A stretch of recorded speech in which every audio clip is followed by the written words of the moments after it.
कोई। ये वैष्णव का हथियार है माला। काम, क्रोध, लोभ, मोह, मत्सर, दंभ, अहंकार, पाखंड, ईर्षा, अगर इनसे लड़ना है तो हथियार तुलसी की माला जरूर होनी चाहिए। अंग्रेज ने कहा ये तुम्हें किसने दी माला? तो महात्मा ने कहा तुम्हें बंदूक किसने दी? अंग्रेज बोला कि हमें सरकार ने दी है। महात्मा हंस के बोले अगर तुम्हें तुम्हारा हथियार सरकार ने दिया है तो हमें माला सांवरे सरकार ने दी है। ये हमें अपनी माला सांवरे सरकार ने दी है। अंग्रेज ने कहा तुम्हारा हथियार क्या कर सकता है? ये तुम्हारा हथियार क्या कर सकता है? तो महात्मा ने फिर जवाब किया तुम्हारा हथियार क्या कर सकता है? अंग्रेज बोला देखना है हमारा हथियार क्या कर सकता है। उसने कंधे से निकाली बंदूक, पेड़ पर बैठी थी चिड़िया, चढ़ाया घोड़ा, निशाना साध के मारा, चिड़िया नीचे गिर गई। बोले देख लो हमारा हथियार ये कर सकता है, अब बताओ तुम्हारी माला क्या कर सकती है, तुम्हारा हथियार क्या कर सकता है।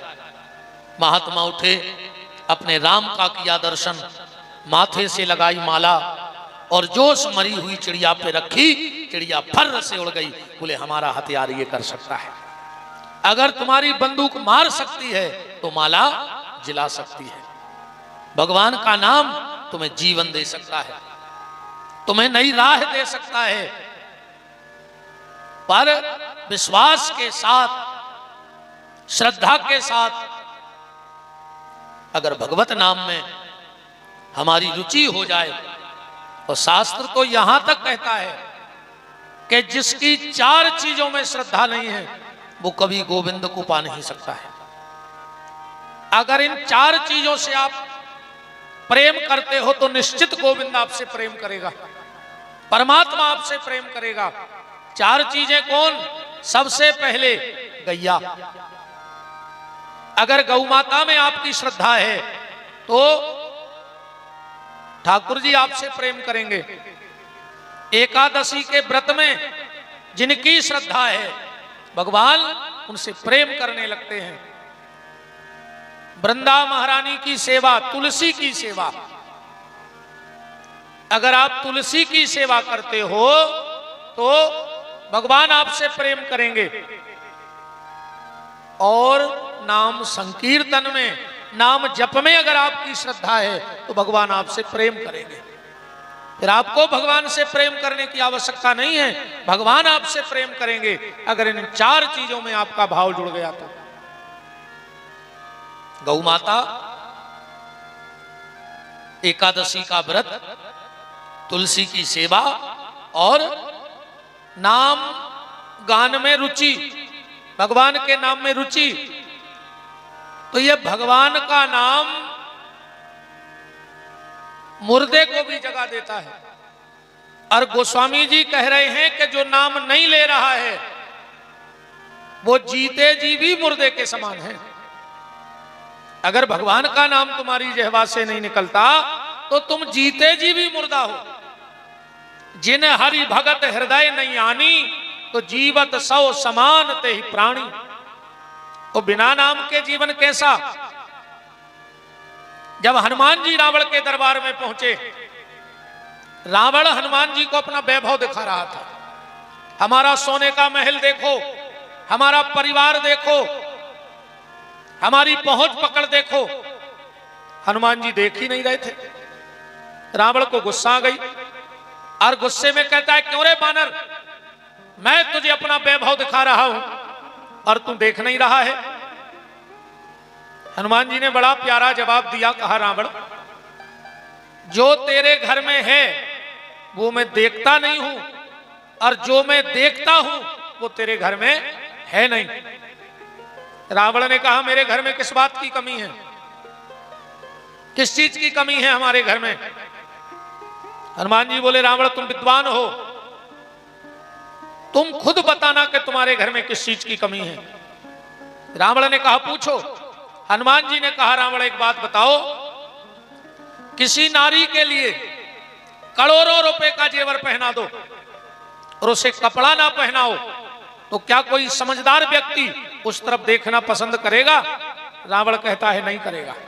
हनुमान जी बोले तो तेरी हालत भी ऐसी हो गई है रावण, बसन हीन नहीं सोह सुरारी और सब भूषण भूषित बर नारी, ऐसा सुंदरकांड में लिखा है। तो बिना भगवत नाम के, बिना भगवान के नाम के सब व्यर्थ है। इसलिए नाम जपते रहो, नाम लेते रहो, जैसे बने वैसे लेते रहो। हम लोग कल पहला श्लोक से महापुराण का सुने थे कि हे सूत महाप्राज्ञा सर्व सिद्धांत विता प्रभु आख्याही में कथा सारम पुराणानाम विंशता। सूत जी महाराज से शौनक ऋषि कह रहे हैं कि अब आप हमें कथा का सार बताओ।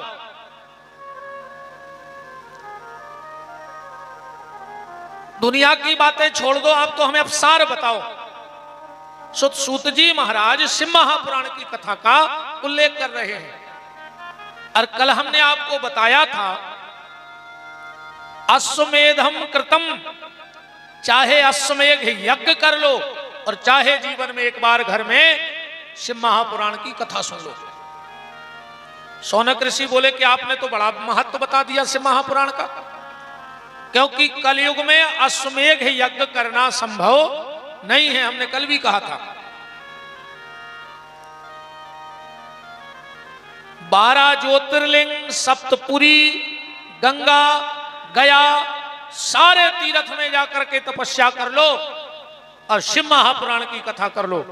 बराबरी का पुण्य बताया गया है शिव महापुराण में। तो सूत जी महाराज से शौनक ऋषि कह रहे हैं आपने इस ग्रंथ का इतना बड़ा महत्व बताया है, इतना बड़ा महत्व बताया है, तो अब कृपा करके ये बताओ कि इस ग्रंथ को पहले किसी ने सुना? कोई इतिहास है? सूत जी महाराज कहते बिल्कुल है। आसीत किरात नगरे ब्राह्मणो ज्ञान दुर्बल दरिद्रो रस विक्रेता देवधर्म परांग मुख। किरात नगर में एक देवराज नाम का ब्राह्मण रहता था। खाली जाति का ब्राह्मण था, कर्म एक भी ब्राह्मण वाला नहीं था उसके भीतर। रस विक्रेता, शराब बेचता था, शराब पीता था, जुआ खेलता था, अभक्ष का भक्षण करता था, जो नहीं खाना चाहिए वो भी खा लेता था। देखो हाथी भूखे मर जाएगा पर मांस नहीं खाएगा, और शेर भूखे मर जाएगा पर रोटी नहीं खाएगा, ये खा लेगा। हर जीव का अपना धर्म है भोजन का, पर मनुष्य का कोई धर्म नहीं है। जो सामने आ जाए वो तैयार है खाने के लिए, जो सामने आ जाए वो तैयार है, कोई दिक्कत नहीं उसके लिए। अच्छा एक बात बताओ, जो मांस खाने वाले लोग होते हैं उनके भीतर घिनाद तो रहता ही नहीं हुई है। माछी आछी तो ऐसे ही खा लेते होंगे बीन के। जैसे अपन भोजन करें और उसमें माछी गिर जाए तो फिर भोजन करने की इच्छा नहीं होती, पर जो मांस खाते हैं उनके घर में मच्छर नहीं रहता होगा, इस बात से वो बड़े सुखी रहते होंगे। जहां मिला पकड़ के खा लिया। उनको काय का घिनापन, जब मुर्गा खा गए, बुकरा खा गए, सुंगरा खा गए, तो माछी उनके लाने कौन बड़ी बात है? बताओ। भगवान ने इंसान बनाया है तो रोटी खा लो, किसी योनि में लगी थाली नहीं मिलेगी तुम्हारे लिए। मां को मार डाला, पिताजी को मार डाला, पत्नी को भी मार डाला।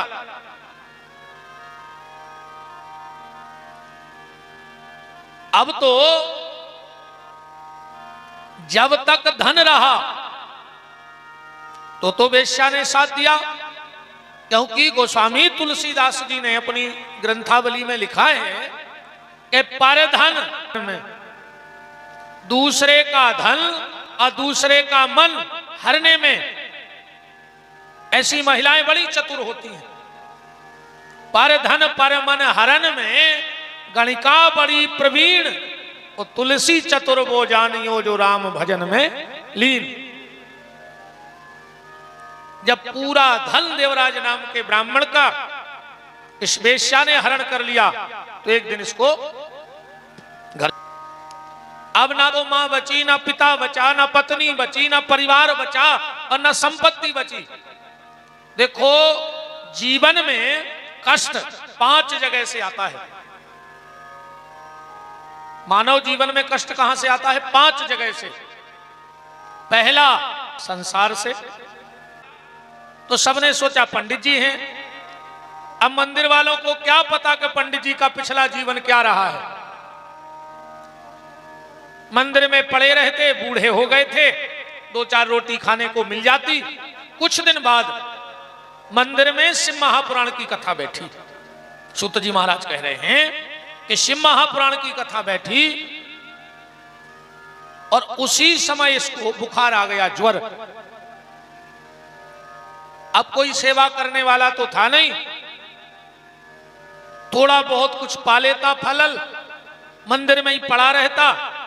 अभी को मन काय को कथा में लगे, कथा में सबको मन नहीं लगे।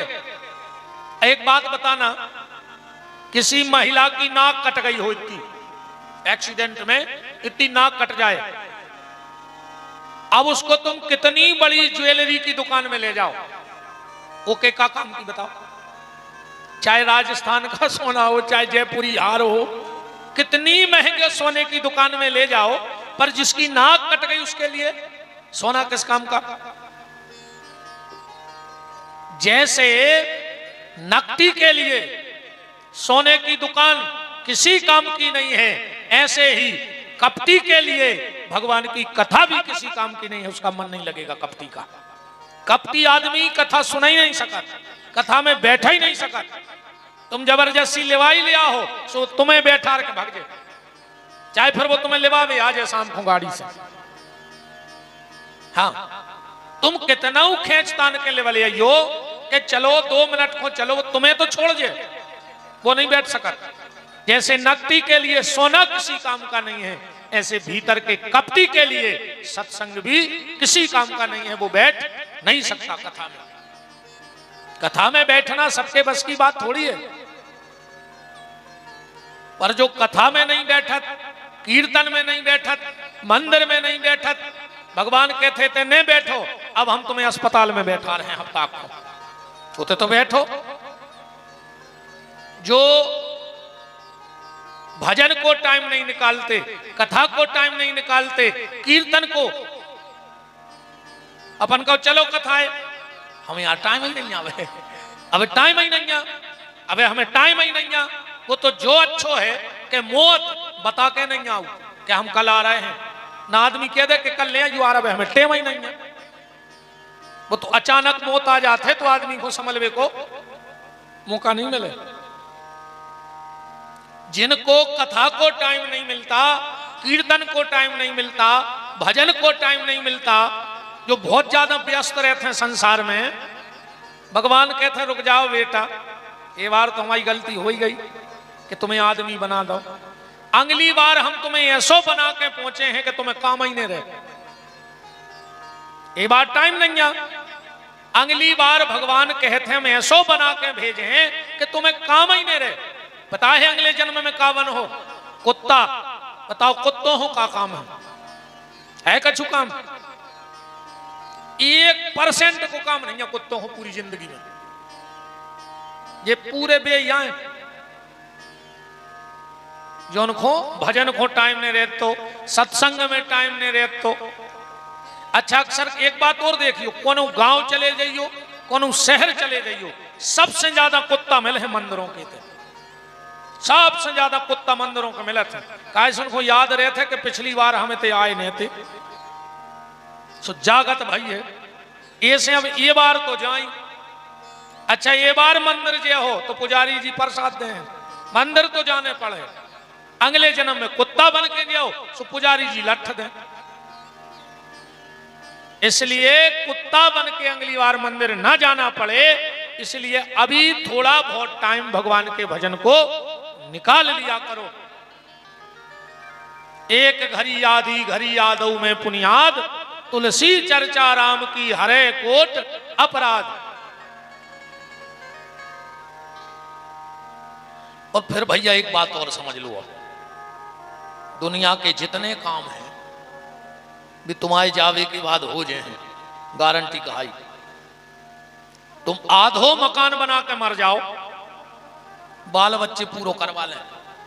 एक जने खड़े हो जा, को की नजर में को आओ हो अभी तक कि वे मकान बना रहे थे और खत्म हो गए, फिर उनके बच्चों ने वो मकान छोड़ ही दो कि जब पिताजी बनवा रहे थे पूरा नहीं बनो तो छोड़ दे। छोड़ो को नहीं आज तक।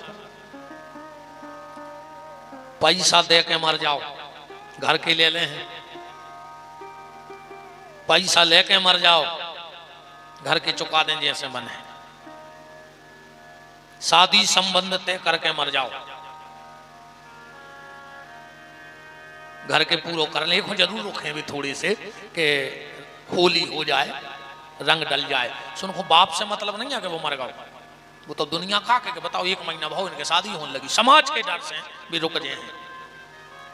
संसार के जितने काम हैं वो तुम्हारे जाने के बाद हो जाएगा, और वो है भगवान का भजन। अपने हिस्से का भजन कर लो, जो हो रहा है उसे होने दो, ज्यादा चेंचे में न पढ़ो। अब हम कमा ले, आखिरी में तो ये कई शब्द भूलो जाने हैं, राम नाम सत्य है। बहुत बड़े बड़े आदमों के मरबे में गए हुए अपन ने आज तक सुनी कि 600 एकड़ जमीन सत्य है, सुनी आज तक? 14 बंगला बन गए वे सत्य हैं, 2 करोड़ बैंक में धर गए वे सत्य हैं, 500 कारें ले लें वे सत्य हैं, कितना कमा लो, आखिरी में शब्द तो एक ही बोलो जे है राम नाम सत्य है। इसलिए जीवन में समय निकालो भगवान के भजन के लिए। अपने जीते जी कुछ ऐसा करके जाना, अपने जीते जी कुछ ऐसा करके जाना कि तुम्हारे मरने के बाद तुम्हारे बच्चों को तुम्हारी आत्म शांति का उपाय न करना पड़े। तुम स्वयं कुछ ऐसा करके जाओ कि तुम्हारे बच्चे तुम्हारी आत्म शांति के लिए पूजा पाठ ना करवाएं घर में, वो तुम स्वयं करो। क्योंकि दूसरे के द्वारा की गई प्रार्थनाएं मरने के बाद तुम्हारे काम में नहीं आएंगी। जो तुम स्वयं करके जाओगे वो तुम्हारे काम में आएगा, जो दूसरे करेंगे वो उन्हीं के काम में आएगा। नाम भले तुम्हारा रहेगा पर स्वयं कुछ ऐसा करके जाओ।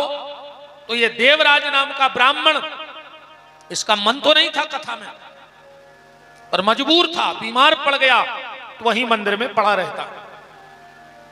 कथा सुनता रहा 9 दिन, और जैसे ही कथा की पूर्णाहुति हुई और इसके प्राण निकल गए। यम के दूतों ने कहा जाओ पृथ्वी पे महापापी महापातकी ब्राह्मण देवराज ने प्राण त्यागे हैं, उसको खींच करके लाओ। यम के दूत आए, उसको पास में बांधकर खींच ही रहे थे, इतने में भगवान भोलेनाथ के गण प्रकट हो गए। इसे कहां ले जा रहे हो? बोले ये नरक जाएगा, इसने पाप किए हैं। शिवगणों ने कहा नहीं, ये नरक नहीं जाएगा, इसने 9 दिन तक भगवान शिव की कथा सुनी है, ये शिव के दर्शन करेगा। यम के दूत बोले इसने मन से थोड़ी सुनी है, ये तो बिना मन के पड़ा रहा। शिवगण बोले एक बात बताओ, आदमी जहर चाहे मन से पी ले चाहे बिना मन के पिए, मरेगा कि नहीं मरेगा? आग चाहे मन से छुओ चाहे बिना मन से, जलेगा कि नहीं जलेगा?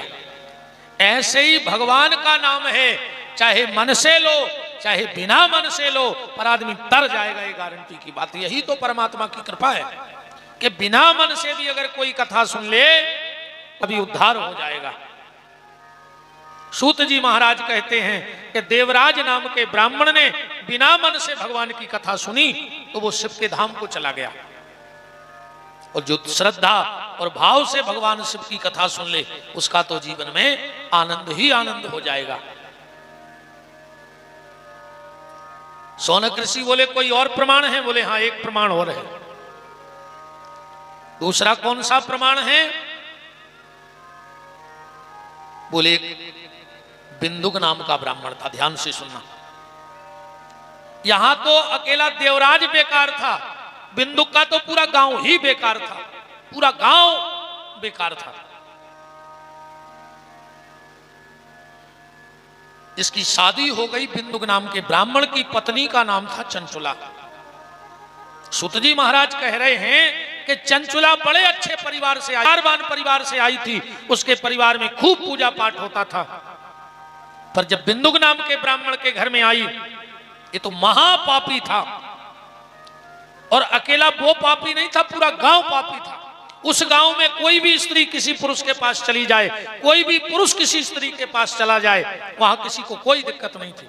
मांस मदिरा वहां आम बात थी, व्यभिचार वहां आम बात थी।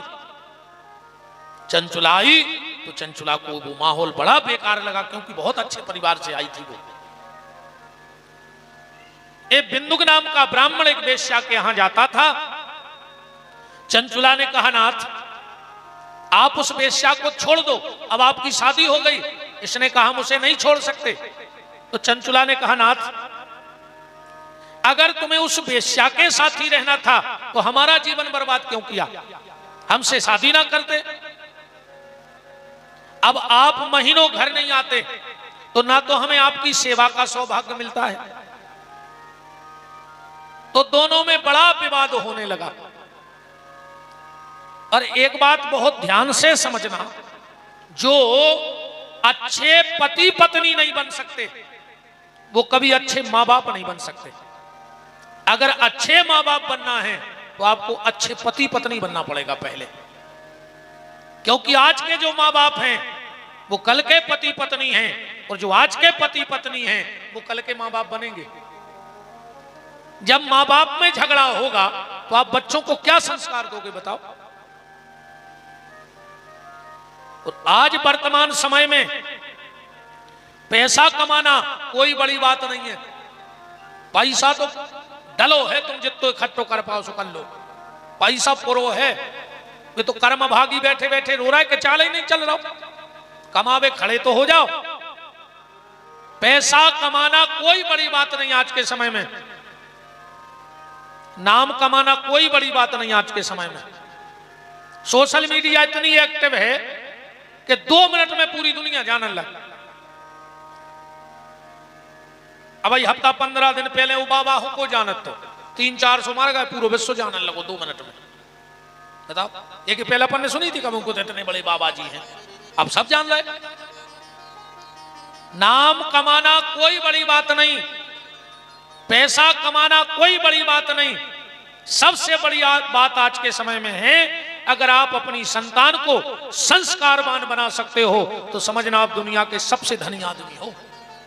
संतान बिगड़ गई, तुम कितना महल बना लो,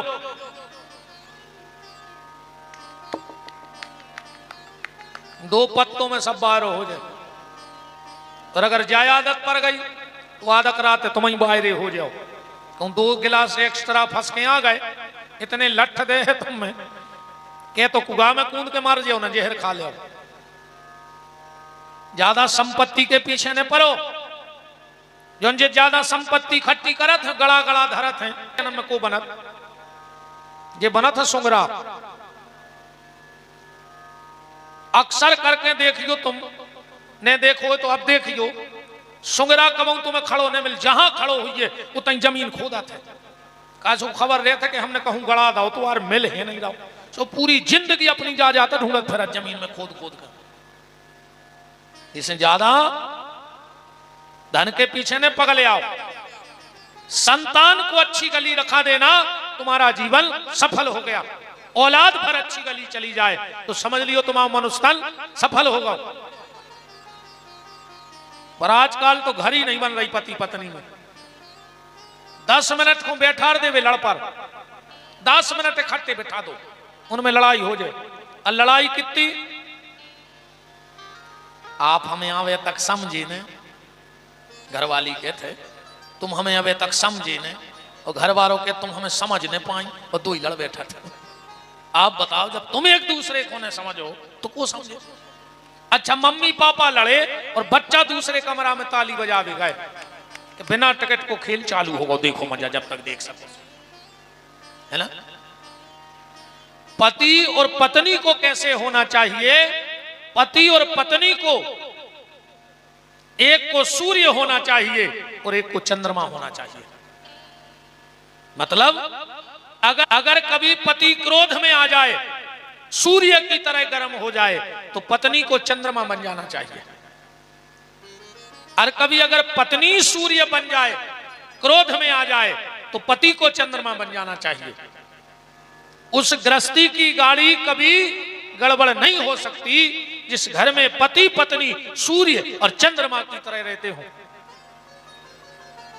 पर आजकल हालत क्या है, बोले तू चंद्रमुखी मैं सूर्यमुखी, तू चंद्रमुखी मैं सूर्यमुखी, तू मुझसे दुखी मैं तुझसे दुखी, है ना?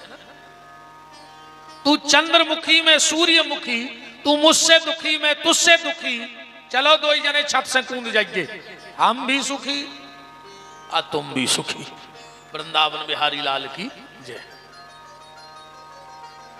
देखो भैया, गृहस्थी की गाड़ी जब दोनों पहिए ठीक होंगे तब आगे बढ़ेगी। संत श्री मलूकदास जी कह रहे हैं कि वैष्णव संत अवैष्णव नारी, तो ऊंट बैल की बनी सवारी। एक गाड़ी में ऊंट लगा दे, एक में लगा दे बैलवा, एक तरफ कहां जे है वह गृहस्थी की गाड़ी, बताओ? तो पति पत्नी को एक को गर्म एक को ठंडा होना चाहिए। गृहस्थी की गाड़ी गड़बड़ हो ही नहीं सकता। एक पति पत्नी में झगड़ा होगा बहुत भयंकर, बहुत बातें चीते भाई दो जनों में। पत्नी सूर्यमुखी बन गई, पति ने समझ लो कि गड़बड़ हो गई बात, हमने कछु ज्यादा ही डांट दो, अब स्थिति गड़बड़।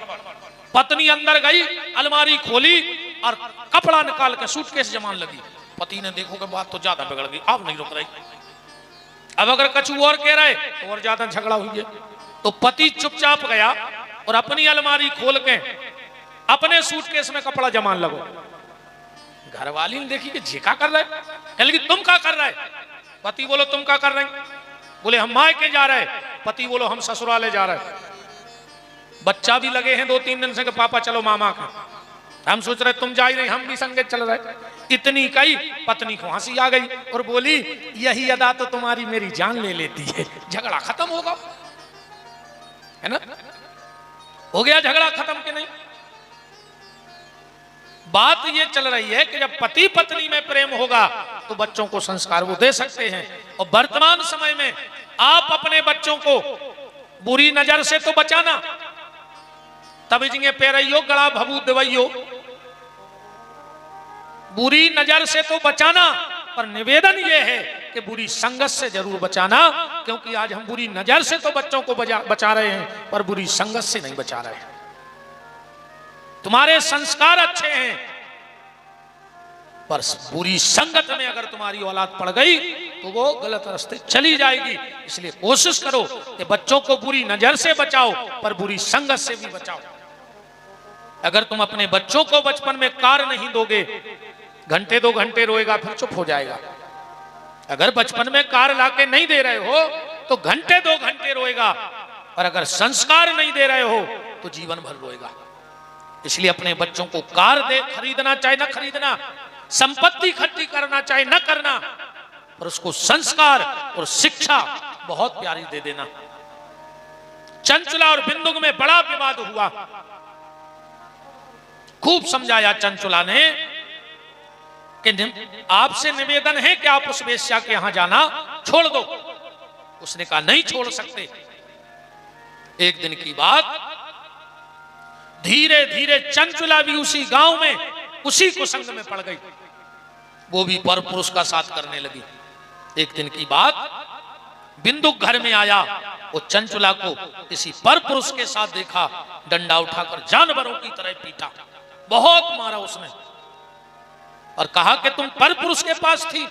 तो चंचुला ने कहा आप भी तो उस पर नारी के पास जाते हो, मैं आपको वचन देती हूं आप उस वेश्या का साथ छोड़ दो, हम भी पर पुरुष के पास जाना छोड़ देंगे।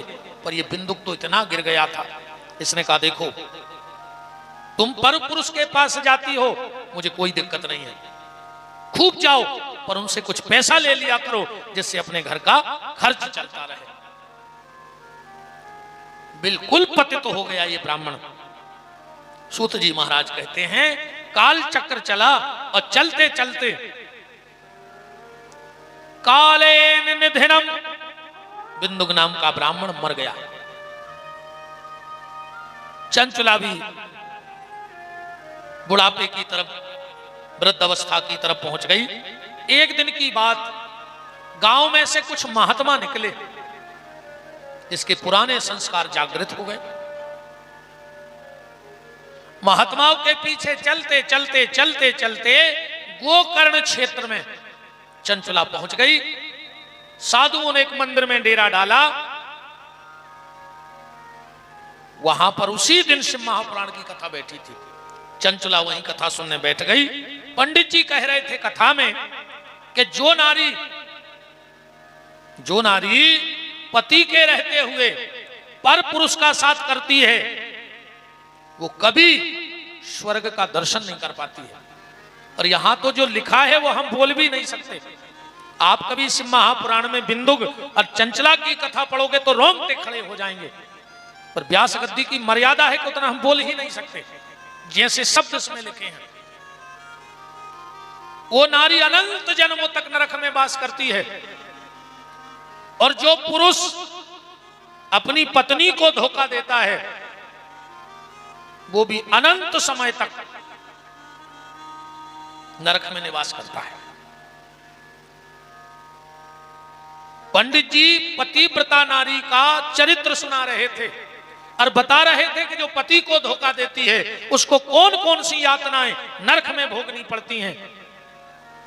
चंचुला तो बैठी बैठी कप गई। उसे लगा कि ये पूरी कथा सिर्फ मेरे लिए कही जा रही है, क्योंकि ये सब गलतियां मैंने जीवन में की हैं, ये सब गलतियां मैंने की हैं, ये सब मेरे लिए हो रहा है। कथा हो गई, सब महात्मा तो अपने भोजन प्रसादी में लग गए।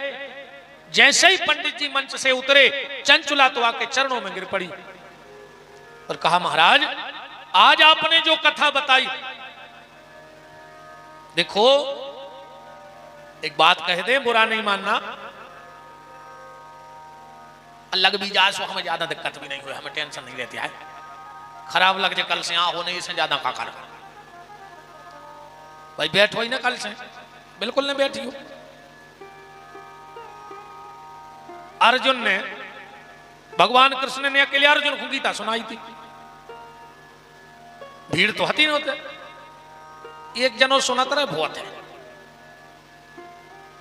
नारी के लिए सबसे बड़ा धर्म है पति सेवा, और पुत्र के लिए सबसे बड़ा धर्म है माता पिता की सेवा। आज को ऐसा होगा है कि मन धरो है कारिया और पूज रही है बारिया। बताओ गलत तो नहीं है? पूरे घर को धागा लपेट दो, ले जाके बारिया को अमास के दिन का हो जाए उसे। अगर धागा ही लपेटे से विमान उतर रहा हो तो कसन लपेट दे, मोटी सी रस्सी ले जा, उमें और जल्दी आ जाए। बताओ, मन धरो कर गया, पूज रही बारी गया। घर की सास प्यासों मर रही, 4 बजे दुर्गा ढार में जा रही, का निकल है उसे मतलब बोलो। अगर घर में बूढ़ी सास बैठी है और अगर वो प्यासी है तो तुम्हारा मंदिर जाने का कोई मतलब नहीं। कछु कछु माताएं तो अपने बुंदेलखंड में जावी कहते हैं, कई जिज्जी ये बार तो बासी दुर्गा ढान ने बासी, मन भगवान सो ही बासी हो जाए। अच्छो करो कि तुम 1 लोटा पानी डाले आई, ना कहो भी सड़ जाती 2-3 दिन में। जब बासी हो सकत तो सड़ भी सकत, नहीं सड़ सकत। बासी दुर्गा ढान ने गाए का तमाशे चले आए। घर वालों भूखो फिर रहो, सुहागलों में चली गई। सुहागला के घोड़े का पर आए, वो रोटी ढूंढ रहा हो कि 2 ही रोटी मिल जाती तो खा के पानी पी लेते। अच्छो ते खा के और शाम को मुट्ठी में चना लेके घरे आ गए कि ये तुम खा ले। वो का घोड़ा आया है, घर वालों का घोड़ा आया है। बता, हमें दिक्कत नहीं है, खूब सुहागले करो, पर तन्ना सुहागला को ध्यान रखियो। जो अंदर सुहागले हुए सो सुहागला को रोटी खुआ दियो पहले, बस कि आओ सुहागला तुम रोटी खा लो, कहियो काहे कहियो हमारी सुहागले हैं। गोस्वामी तुलसीदास जी ने कहा है कि एक ही धर्म एक व्रत नेमा, ओ काय वचन मन पति पद प्रेम। माताओं को एक ही धर्म, एक ही नियम है कि वो पति परायणा रहे, पति के चरणों में उसकी प्रीति रहे। और शास्त्र तो यहां तक कहता है, और इसी से महापुराण का लेख है कि जिस लड़के ने जीवन में एक बार अपने माता पिता के चरण धो करके चरणामृत ले लिया है, उसको किसी तीर्थ के जल पीने की आवश्यकता शेष नहीं बची है। उसके सारे तीर्थ हो गए। जिसने माँ बाप के चरण धो के एक बार चरणामृत ले लिया, आज जिस पत्नी ने एक बार पति के चरण धो के चरणामृत ले लिया, उसके भी सारे तीर्थ हो गए। पर काहे को लगे, या तो हम बहुत बड़ी बात कह रहे हैं, चरण धोवे की बे पांव नहीं पड़ो चाहत, पांव नहीं पड़ा तबे तुमने तो वो हाथ उठा देते जने तो बैठे को परत रोज घरे पांव उठा दे का जने हाथ के हमारे घरे परत। वो तो जाका रे वो करवा चौथ सो चल गओ सुसाल में एक दिन अपन को भी लगत के घरे अपनी बेलू है, सुबह पांव पड़ ले साल में एक बार। वो दिन भी पता है कैसे पांव पड़त, कहीं आप अंदर आ रहा है, कहीं कहे कहीं हमें पांव पड़ने, वे भी अकेले में पढ़े, सबके सामने घर वाले के पांव नहीं पड़ सका। चंचुला ने हाथ जोड़ के कहा, पंडित जी आपने जो भी बताया वो सब मेरे ऊपर उतर गया, इसलिए आपसे प्रार्थना है। कौन सी प्रार्थना है? आपसे हमारी ये प्रार्थना है कि हमें कोई उपाय बता दीजिए जिससे हमें इस चीज से मुक्ति मिल जाए। अच्छा, एक बात ध्यान से सुनना, लगभग ये मंत्र यहां जितने लोग बैठे सबको आता है। तुम्हें वो माता च पिता, तुम्हें वो बंधु च सखा, तुम्हें वो विद्या द्रविणम, तुम्हें वो सर्वम मम देव देव। पर आप में से कोई ये बता सकता है कि ये मंत्र कहां का है, कौन से पुराण का है, किस अध्याय का है, या कौन से वेद में लिखा है? आता लगभग सबको है। ईमानदारी बताओ, किसी को पता है कि रामायण को आए, जो कि महाभारत को आए, कि भागवत को आए? किसी को पता नहीं है, आता सबको है। ये मंत्र श्री महापुराण के महात्म के अध्याय नंबर 3 के श्लोक नंबर 56वां है। ये किसने किससे कहा?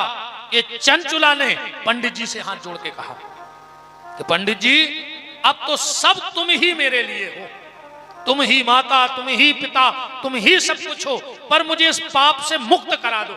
अनजाने में मुझसे हो गया ये पाप। जब चंचुला की ऐसी दीन दशा देखी, पंडित जी ने कहा, माता चिंता मत करो, भगवान भोलेनाथ से प्रार्थना करो कि बाबा कृपा कर दो, बाबा कृपा कर दो, झोली मेरी भर दो, तेरी दया का तेरा ध्यान धरेंगे, बाबा कृपा झोली मेरी भर दो, तेरी कृपा का हम सदा गुणगान करेंगे, तेरा ध्यान करेंगे। बाबा कृपा कर दो, झोली मेरी भर दो, तेरी दया का हम सदा गुण तेरा ध्यान धरेंगे। बाबा कृपा कर दो, झोली मेरी भर दो, तेरी कृपा का हम सदा गुणगान करेंगे, तेरा ध्यान धरेंगे। कोशिश करो तना, अगर शरीर हलडुल जाए,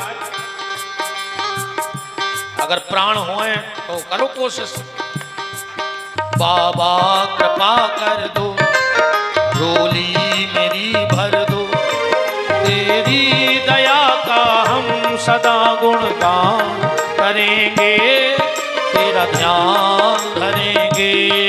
बाबा कृपा कर दो, झोली मेरी भर दो, तेरी कृपा का हम सदा गुणगान करेंगे, तेरा ध्यान धरेंगे।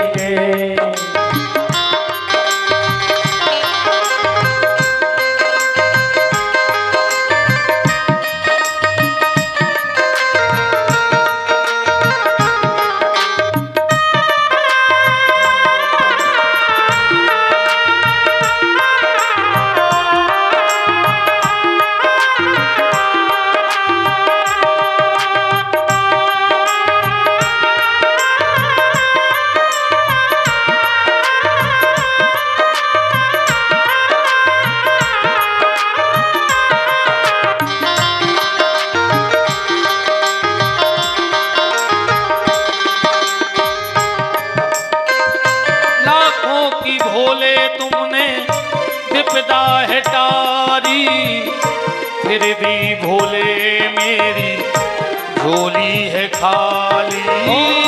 लाखों की भोले तुमने विपदा है टारी, फिर भी भोले मेरी झोली है खाली। लाखों की भोले तुमने विपदा है टाली, फिर भी भोले मेरी झोली है खाली। लाखों की भोले तुमने विपदा है टारी, फिर भी भोले मेरी झोली है खाली। तेरी दया का हम सदा गुणगान करेंगे, तेरा ध्यान धरेंगे। बाबा कृपा कर दो, झोली मेरी भर दो, तेरी कृपा का हम सदा गुणगान करेंगे, तेरा ध्यान धरेंगे, तेरा ध्यान धरेंगे, तेरा ध्यान धरेंगे, तेरा ध्यान धरेंगे, तेरा ध्यान धरेंगे, तेरा ध्यान धरेंगे, तेरा ध्यान धरेंगे। बोलो काशी विश्वनाथ की जय हो। अस्मेघ शतम कृत्वा गंगा स्नात्वा सताम समः न शुद्धिर्जायते। पंडित जी कह रहे हैं, माता तुमने जो पाप किया है, जो पति को धोखा दिया है, वो तुम्हारा पाप किसी भी प्रयत्न से दूर होने वाला नहीं है। कथा में जाओ तो तुलसी का पत्ता लेके जाओ, पर अगर शिव महापुराण की कथा में जाओ तो एक बेलपत्र लेके जरूर जाओ, और ग्रंथ तक बेलपत्र जरूर पहुंच जाए। एक बेलपत्र चढ़ा दो और चाहे 1100 बेलपत्र भोलेनाथ को चढ़ा दो, एक सा फल कहा गया है। अब तो चंचला कथा के लिए बैठ गई। पंडित जी ने बड़े भाव के साथ, बड़ी श्रद्धा के साथ चंचला को कथा श्रवण कराई। श्री सूत जी महाराज कहते हैं कि जैसे ही 9 दिन की कथा हुई और चंचुला ने एक बेलपत्र ब्राह्मण पंडित जी को दान दिया, और पंडित जी आगे बड़े ही हैं। नीलग्रीवम पंचवक्त्रम त्र्यंबकम चंद्रशेखरम वामांगे बिभ्रति गौरी विद्युत पुंज समप्रभा। भगवान शंकर और पार्वती दोनों प्रकट हो गए चंचुला को लेने के लिए, और पार्वती ने कहा, हे सखी चंचुला। चंचुला तो चरणों में गिर पड़ी। मां तुमने हमें सखी कहा। पार्वती कहती हैं, चंचुले जो भी नारी श्रद्धा भाव और पूर्ण विश्वास के साथ शिव महापुराण की कथा सुन लेती है, वो हमारी सखी बन जाती है, उसको हम अपनी सखियों में शामिल कर लेते हैं। तूने भाव और श्रद्धा के साथ शिव महापुराण की कथा को सुना, इसलिए अब तू मेरी सखी है और मेरे साथ कैलाश में वास करेगी। अब तो पार्वती ले गई। एक दिन पार्वती और चंचुला बैठी थी। चंचुला ने कहा, मां आपने हमको सखी कहा है तो आपसे एक बात पूछ लें। पार्वती ने कहा, पूछो। बोले, मां आप तो सब जानती हो, बस इतना बता दो कि इस वक्त मेरा पति कहां है। भले दुष्ट था, पापी था, कैसा भी था, पर था तो मेरा पति। और इस बात से एक बात समझना, मति और श्रीमती, बात को पकड़ना कथा में से। मति और श्रीमती, अगर पति की मति अगर गड़बड़ भी हो जाए, पर श्रीमती की मति ठीक बनी रहे। पति की मति गड़बड़ हो जाए, गलत रास्ता पे चली जाए, अगर श्रीमती की मति ठीक है तो एक दिन श्रीमान जी की मति अपने आप लौट जाए। हाँ, उदाहरण देखो आप, रावण की मति गड़बड़ हो गई, पर रावण की श्रीमती मंदोदरी भगवान के चरणों में जुड़ी रही, एक दिन गति बन गई रावण की। हिरण्याकश्यपु की मति खराब हो गई, पर वो की श्रीमती कयाधु भगवान को भजन करत रही। तो अगर पति की मति खराब हो जाए तो लौट आया है रास्ता पे, बस श्रीमती भगवान को न छोड़े, अपनो विश्वास पक्को राखे। और श्रीमान कितने अच्छे होए, कहूं श्रीमती की मति खराब हो गई तो श्रीमान को फांसी लगाने पर कुछ नहीं कर सके, श्रीमान मां रहेंगे अकेले। आत्मदेव धुंधकारी की कथा भागवत में सुनी। आत्मदेव बहुत अच्छे पंडित जी हते, पर श्रीमती ने पूजा ने पाठ ने धर्म ने कर्म ने भगवान, मरने पर आत्मदेव को बीच में। आज श्रीमान श्रीमती एक बात और बताएं, शादी में जब कार्ड छपत हैं तो लड़का के आगे का लिख हो जाते चिरंजीव ची, अकेलो चील, पूरा चिरंजीव नहीं लिखो रहे ची। और बिटिया के आगे 100 कांक्षणी, वो अकेलो 100 लिखो रहे थे और 0 धरो रहे। मतलब घर के पहले ही लिख दे कि रे बहू आ रही है, बस 100 के है, सुबह हो गई 100 कांक्षणी और तुम बोले तुम ची भरने करियो। ऐसे जे सब चिरंजीव आए, ये बस 100 के वे घर वाली, अपन को ची नहीं करना है तो सब ठीक ठाक है। समझ गए, जितने भी चिरंजीव बैठे हो, ची भर न करियो, गृहस्थी की गाड़ी अच्छी चलत रहे।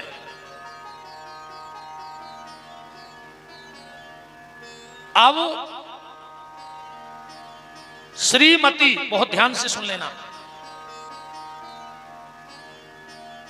2 गलतियां घर की आज से सुधार देना। जिस व्यक्ति के मिटने का समय आता है भगवान के घर से, 3 साल में वो परिवार मिट जे है, गारंटी कहाई तुम जे 5 काम अपने घरे करने लगी, अगर हमारी बात पर विश्वास नहीं हुए तो। जो हम मना कर रहे वे तुम 5 काम चालू कर दियो घर में, तुम 3 साल में बर्बाद हो जाओ। पहला काम, बिस्तर पे बैठ के भोजन नहीं करना कभी। सोने वाले बिस्तर पे बैठ के कभी भोजन नहीं करना चाहिए। उस परिवार पे भयंकर विपत्ति आती है जो संभलाए नहीं संभलती। सोने वाले बिस्तर पे न बच्चों को भोजन देना, न परिवार वाले भोजन करना, क्योंकि बिस्तर पे भोजन करता है ब्रह्म हत्या वाला। जब किसी को ब्रह्म हत्या लगती है, गौ हत्या लगती है, तो शास्त्र का मत है कि एक जाति विशेष के लोग होते हैं, वो भोजन खाने आते हैं, नया पलंग बनता है, नया बिस्तर बिछता है, उसी पे नए बर्तनों में उसे परोसा जाएगा, वो खाएगा और पूरा बिस्तर उठा के अपने घर ले जाएगा। पहली गलती ये सुधार लेना, आज के बाद कोई भी बिल्कुल कान पकड़ के जाना कि हम बिस्तर में बैठ के भोजन नहीं करेंगे जिस बिस्तर में हम सोते हैं। अब घेरी फिर रही हो तुम्हारी को, हमें ज्यादा टेंशन नहीं है, अपनों तो समझावे को काम है। अब जब तुम्हारी घेरी फिर रही हो जो ताई से लिखा के आए हो जो, तो हम क्या कर लें बताओ। दूसरा माताओं, आप ध्यान रखना एक बात का, कभी भी घर में तुलसी के नीचे बुझा हुआ दिया नहीं रखना चाहिए दिन में। सूर्य का प्रकाश कभी भी तुलसी में से बुझे हुए दिए पे न पड़ जाए। सबसे पहले उठ के माताओं को तुलसी के नीचे से वो दिया उठा लेना चाहिए। उस घर की रिद्धि सिद्धि धीरे धीरे खत्म होने लगती है, उस घर में कलह होने लगता है। और एक बात और हमारी बड़ी मर्यादा में समझ लेना, हमारी सब बहनें हैं, माताएं हैं, बहुएं हैं, बेटियां हैं, पर कुछ बातें कहनी पड़ती हैं। हम बिल्कुल अपनी आंख बंद करके कान पकड़ के कह रहे हैं, माताएं घर में एक गलती कभी ना करें। जितने दिन मासिक धर्म रहे तो कोशिश करें कि आपके घर में जितनी जगह में तुलसी की छाया पड़ती हो उस अवस्था में उतनी जगह में ना जाएं, वरना उस घर का विनाश बहुत जल्दी हो जाता है। मासिक धर्म के समय माताओं को उतनी जगह में नहीं जाना चाहिए जहां तुलसी की छाया पड़ती है। और आज भी कली काल में प्रभाव है, अगर कोई रजस्वला नारी उतने टाइम अगर तुलसी का स्पर्श कर ले तो तुलसी सूख जाती है, और घर में तुलसी का सूखना किसी बड़े संकट की सूचना है। घर की अगर तुलसी सूख गई, बार बार लगाने पे तुलसी सूख रही है, तो समझ लेना तुम्हारे घर में बहुत बड़ी समस्या आने वाली है। आज भी जो लोग इन चीजों को नहीं मानते उनके लिए यह बातें प्रमाण हैं। आज भी अगर पापड़ बन रहा हो और रजस्वला नारी वहां पहुंच जाए तो उस पापड़ का कलर लाल पड़ जाता है। आज भी कलयुग में यह प्रमाण है। इन चीजों का बड़ा प्रभाव है। और हमारी बातें ना मानो तो हम तो आपसे दो चार बातें कर रहे, बता दो एक व्यक्ति ऐसा बता दो दुनिया में ढूंढ के लाना जिसके घर में जीना के नीचे हौदी बनी हो और उस घर में एक व्यक्ति परमानेंट बीमार ना हो। ढूंढ के ले आना दुनिया में से एक आदमी परमानेंट घर में दवाई पे चल है, जिसके घर में जीना के नीचे पानी स्टोर हो जाए। और विश्वास न हो तो मिटा कर देख लियो, जैसे जैसे उस जगह का पानी सूखेगा तुम्हारे घर की दवाइयां बंद होने लगेंगे। ये वास्तु शास्त्र का सबसे बड़ा दोष है।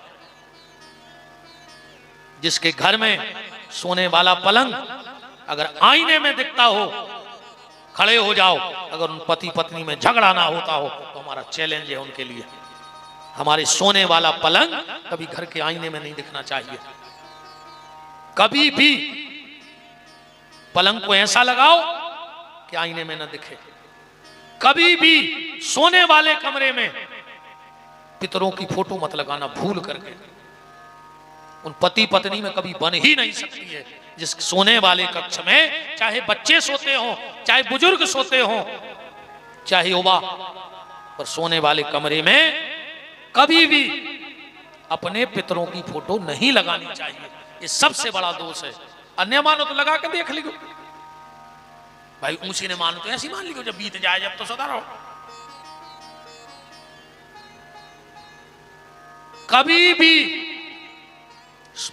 सोने वाले कमरे में कलश नहीं रखना चाहिए। कई लोग सोने वाले कमरे में शेल्फ पे उल्टे बर्तन करके हुआ दादी, कई घरों में देखे हमने। वो घर में अलग से समस्याएं आती हैं। कभी भी उल्टे बर्तन नहीं रखो चाहिए घर में। अगर शेल्फ पे भी रखे हो तो सीधे रखें, उसमें चाहे दो दो गेहूं के दाने डाल दो,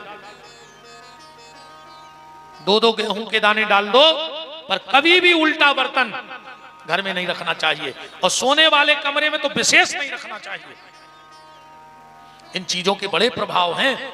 हमने कई बार कथाओं में कहा है और चैलेंज से कहा है, दुनिया में एक व्यक्ति ढूंढ के लाओ जो दुर्गा जी के मंदिर के बगल में रहता हो और सुखी हो। पूरे संसार में चैलेंज है। माओ कर लो खबर अपने अपने जगह की। दुर्गा जी के मंदिर के बगल में रहने वाला 14 हाथ में कलश से 14 हाथ का गोला बना दो और उसके बीच में रहने वाला सुखी हो। किसी के गांव में तो उठ के खड़े हो जाओ कि हमारे गांव में उनका मंदिर दुर्गा जी के मंदिर से लगा है और वो सुखी हैं, तो बता दो हमारे लिए। इन चीजों का बड़ा प्रभाव है प्यारे। जिसके घर में बेदी खुदी होए, हाँ, जिसके घर में बेदी बनी हुई घर में, वो आदमी परेशान रहे। अगर 3 साल में वो बेदी को साकल नहीं मिल रहा हो तो वो घर की सुख शांति खान लग, वो परिवार की। अगर बन गई हो को कहते पुरानी बनी हो तो साल में चाहे एक बार सत्यनारायण की कथा कराइयो पर बेदी के लाने भोजन दियो, पूरो घर चाट जे बतमाओ। इन चीजों का बड़ा प्रभाव है। तो चर्चा कहां चल रही थी है यार? मती और श्रीमती, इतने चर्चा चल रही थी। पत्नी भर भगवान को न छोड़े तो श्रीमान की औकात है कहां जे है? एक ना एक दिन उसकी मति लौट फेर के ठिकाने पे आ जाएगी। चंचुला ने हाथ जोड़ के कहा, मां मेरा पति कैसा भी था, गलत रास्ते पे चलता था, मुझसे प्रेम नहीं करता था, पर था तो मेरा पति। तो मां आप ये बताओ कि वो इस समय किस हालत में है? माता पार्वती ने कहा, चंचुला इस वक्त तुम्हारा पति बिंद नाम के पहाड़ पर पिशाच बन गया है। जब हम प्रयाग से काशी को जाते हैं तो बीच में एक पहाड़ मिलता है जिसका नाम है बिंद पर्वत। माता तो मेरे पति का उद्धार कैसे होगा? पार्वती ने कहा, चंचुला शिव महापुराण की कथा सुना दो। बोले मां आप ही व्यवस्था करो पर मेरे पति की मुक्ति हो जाए। सूत जी कहते हैं, सोनक ऋषियों, पार्वती ने एक गण प्रकट किया जिसका नाम था तुम्बुरु।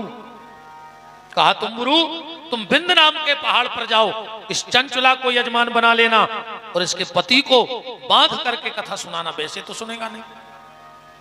जाकर के बिंदु नाम के उस महापापी ब्राह्मण जो राक्षस बन गया था, एक खंबे से बांधा और कथा सुनाई। और जैसे ही शिव महापुराण की कथा हुई तो वो भयंकर पिशाच योनि से मुक्त हो गया। धन्यो भागवती वार्ता प्रेत पीड़ा विनाशनी। भगवान की कथा से प्रेत पीड़ा का भी विनाश हो जाता है। सूत जी महाराज कहते हैं, सोनक ऋषियों, ये दो महत्व की कथाएं शिव महापुराण की हैं।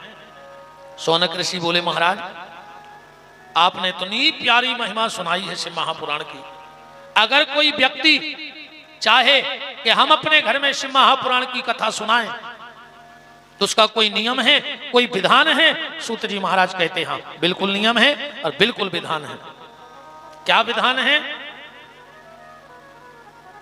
सर्वप्रथम योग वक्ता की तलाश करें, जो दृष्टांत कुशल हो, जो बृहद से बृहद बात को सूक्ष्म से सूक्ष्म करके बता सके। उसके बाद जगह का चयन करें जहां किसी को आने जाने में दिक्कत ना हो। गर्मी हो तो गर्मी से बचने की व्यवस्था, ठंड हो तो ठंड से, और बरसात हो तो बरसात से बचने की व्यवस्था। सुंदर सा मंडप निर्माण करें। कल हमने कहा था, ये लिखा है, कर्तव्य मंडपो यच्चतः कदली स्तंभ मंडिता। शिव महापुराण की मंच पे कुछ हो चाहे ना हो, पर कदली स्तंभ मंडिता, केल का पेड़ जरूर होना चाहिए। इसलिए कल हमने रखवा दिया था। भगवान की कथा में खर्च कितना हो? विवाहे यादृशम चित्तम ता संकार्यमेव हि।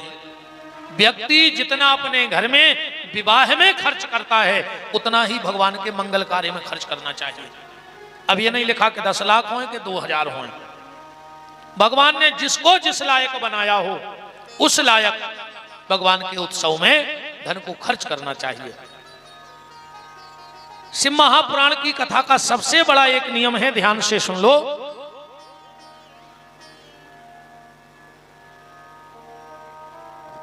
शिव की पूजा में सब गलती चल जाएगी, बस एक गलती नहीं करना कभी जीवन में।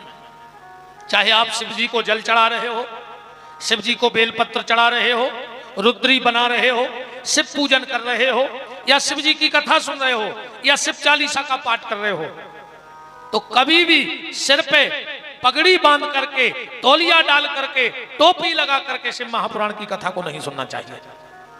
जो व्यक्ति सिर पे तौलिया, पगड़ी, टोपी लगा के शिव महापुराण की कथा सुनता है, उसकी संतान उसके कुल में कलंक लगाने वाली हो जाती है, वो गलत रास्ते पे चली जाती है और माँ बाप से दूर हो जाती है। श्लोक लिखा है, षोडशी मस्तके कायत शृणुवंती कथा नरा। जो भी शिव की कथा, शिव पूजन सिर पे कपड़ा डाल के करता है, उसकी संतान उसके कुल को कलंक लगाने वाली हो जाती है। इसलिए इस चीज का विशेष ध्यान रखना। जब शिव की कथा सुनो या शिव जी को जल चढ़ाओ या रुद्री बनाओ तो सिर से तौलिया हटा लेना। अगर तुमसे कोई कहता भी है कि तौलिया डाल लो सिर पे, फिर पूजा हुई है शंकर जी की, आप जवाब दे देना कि शिव महापुराण के अध्याय नंबर 6 के श्लोक नंबर 43 में ऐसा लिखो है कि जो शिव की कथा, शिव पूजन सिर पे कपड़ा डाल के करेगा, उसकी संतान उसके कुल को कलंक लगाने वाली हो जाएगी। पर जो नियम तुम्हारों को नहीं है, सब बातें खोला चले। हाँ न, जा बात बहुत जल्दी दिमाग में बैठ जाए इनके। तो पंडित जी कह रहे थे कि शिव मंदिर सिर पे कपड़ा डाल के नहीं जाओ जाए, सो कल से जल चढ़ा भी गई, सो ले तो फिर गांव के कहें अच्छी कथा भाई है ना। माताओं को 4 जगह कभी खाली सिर नहीं जाना चाहिए, चाहे बिटिया मायके में क्यों ना हो। ध्यान से सुन लेना, 4 जगह कभी सुहागन नारी खाली सिर ना जाए, चाहे वो पिता के ही घर क्यों ना हो। सबसे पहले अगर किसी के यहाँ मरग मौत हुई है और बिटिया मायके में भी बैठ में जा रही है तो सिर पे कपड़ा डाल के जाए, वरना उसके पति को जीवन में बड़ी परेशानी होगी, उसकी स्वास्थ्य की चिंता रहेगी पत्नी को जीवन भर। फिर इसलिए बेटी मायके में भी अगर बैठ में जाए तो सिर पे कपड़ा डाल के जाए। दूसरा, जिसके यहाँ शोर सूतक हो, बाल गोपाल भय हो, अगर बिटिया उसके घर जा रही है मायके में भी, या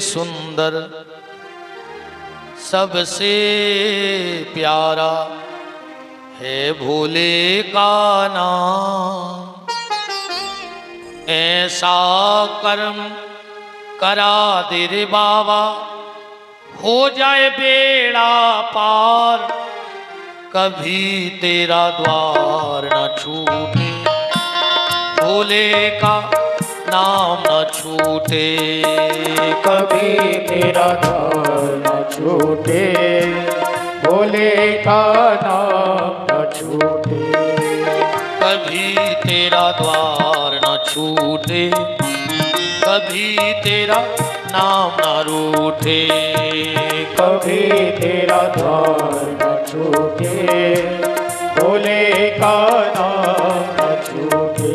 सबसे सुंदर सबसे प्यारा है भोले का नाम, सबसे सुंदर सबसे प्यारा है भोले का नाम, ऐसा कर्म करा दे रे बाबा हो जाए बेड़ा पार, कभी तेरा द्वार न छूटे, भोले का नाम न छूटे, कभी तेरा द्वार न छूटे, भोले का नाम न छूटे।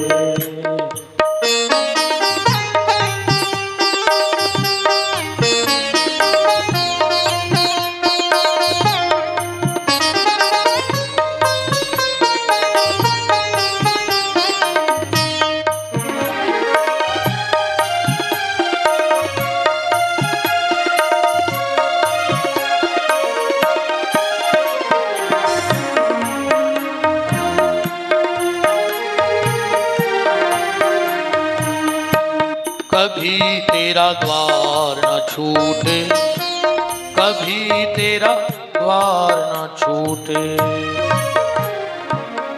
श्री वृंदावन बिहारी लाल की जय हो, राधा माधव सरकार की जय हो। 4 जगह चर्चा चल रही थी कि माताओं को खाली सिर नहीं जाना चाहिए। सबसे पहले जहां मरग मौत हुई हो, दूसरा जहां सोर सूतक हो, बाल गोपाल हुआ हो, तीसरा जिस गुरु से तुमने गुरु मंत्र लिया हो, और अगर कभी गुरुदेव तुम्हारे सामने आ जाएं, चाहे वो मायके में क्यों ना हो, तो अपने सिर पे कपड़ा डाल लेना। और चौथा, भगवान की कथा में आप कहीं भी सत्संग में जाओ तो सिर पे कपड़ा जरूर डाल लेना, वरना तुम्हारे हाथ की रिद्धि सिद्धि चली जाएगी।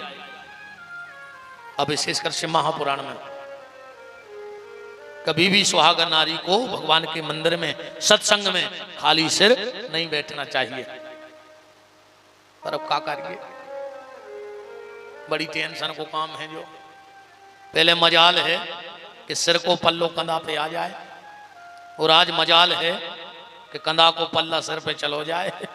तरक्की तो बहुत करी है देश ने। हाँ, पहले सिर को पल्ला कंधा पे नहीं आ तो, और अब कंधा को सिर पे नहीं जा रहा है ना। और ये पूरी लोघरिया लगी गानों में।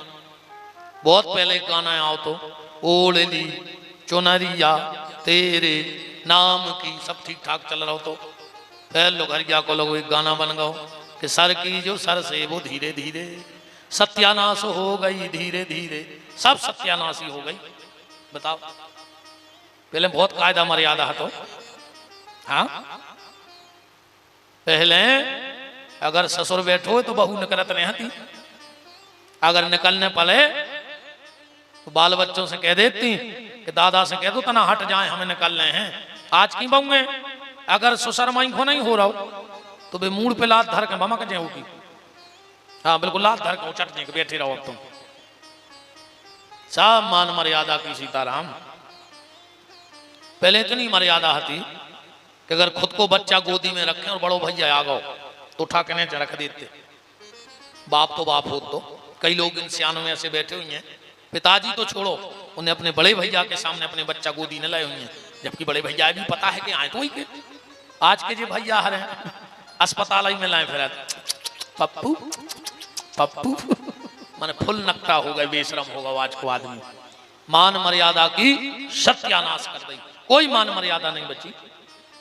देखो, एक निवेदन है, बढ़ो प्रगति करो, पर एक मर्यादा की लक्ष्मण रेखा अपने घर में जरूर खींच के रखो। मर्यादा की रेखा अपने घर में जरूर रखो। अगर मर्यादा की लक्ष्मण रेखा नहीं होगी तो जब सीता का हरण हो सकता है तो हमारा आपका क्या हाल होगा।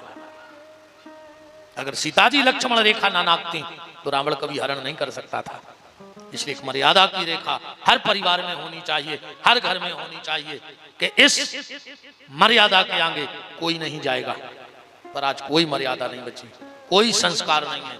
शिक्षा बहुत उच्च हो गई है पर संस्कार बहुत नीचे चले गए हैं। वर्तमान में शिक्षा तो बहुत अच्छी हो रही है, पर जितने हम शिक्षित हो रहे हैं उतने संस्कारों से विहीन होते जा रहे हैं। और अगर संस्कार और मर्यादा नहीं है तो फिर हम मानव कहलाने के भी अधिकारी नहीं है, क्योंकि जिसमें संस्कार है, मर्यादा है, वही तो मानव है। आहार निद्रा भय संतुतित्वम सामानमेतत् पशुभिर नराणम ज्ञानम ही तेसम मधिकम विशिष्टम। ज्ञान ही मनुष्य के पास एक अलग से वस्तु है, और अगर हमने उसका उपयोग ना किया तो जीवन का क्या मतलब।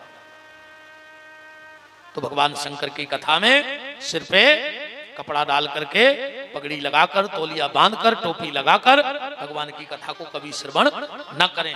दूसरा नियम ये बताया, वक्ता का चयन हो जाए, जगह का चयन हो जाए, फिर बैठने का। भगवान की कथा में कैसे भी बैठना, जगह पर्याप्त है, व्यवस्था एक नंबर की है। तुम्हें जमीन में बैठने में दिक्कत हो, कुर्सियां भी पड़ी हैं, कैसे भी बैठना, पर कभी ऐसे नहीं बैठना। और यहां तक सुन लो तुम्हारा कोई कितना भी खास क्यों ना हो, संबंध अब भी टूट जाए, टूट जाने देना, चिंता नहीं करना।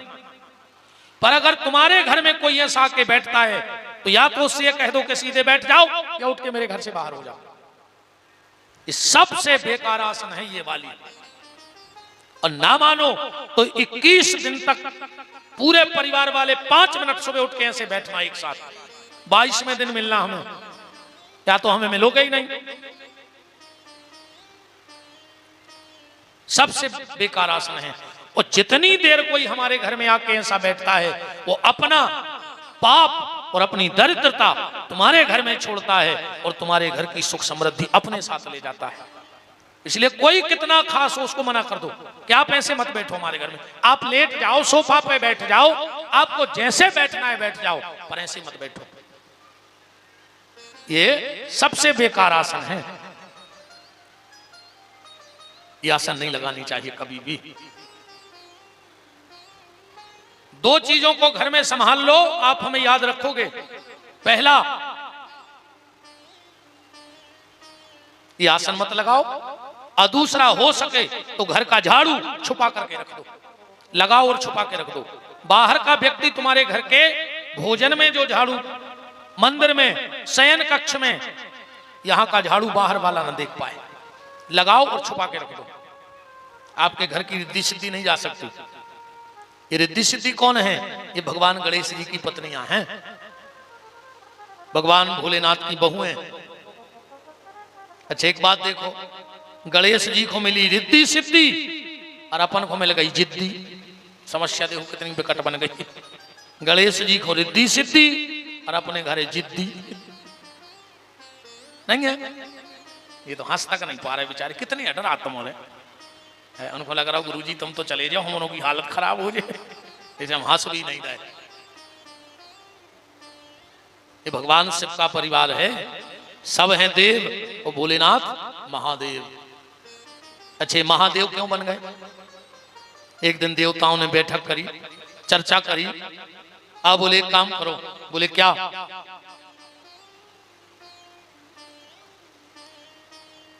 सब रह गए देव और भोलेनाथ हो गए महादेव। क्यों?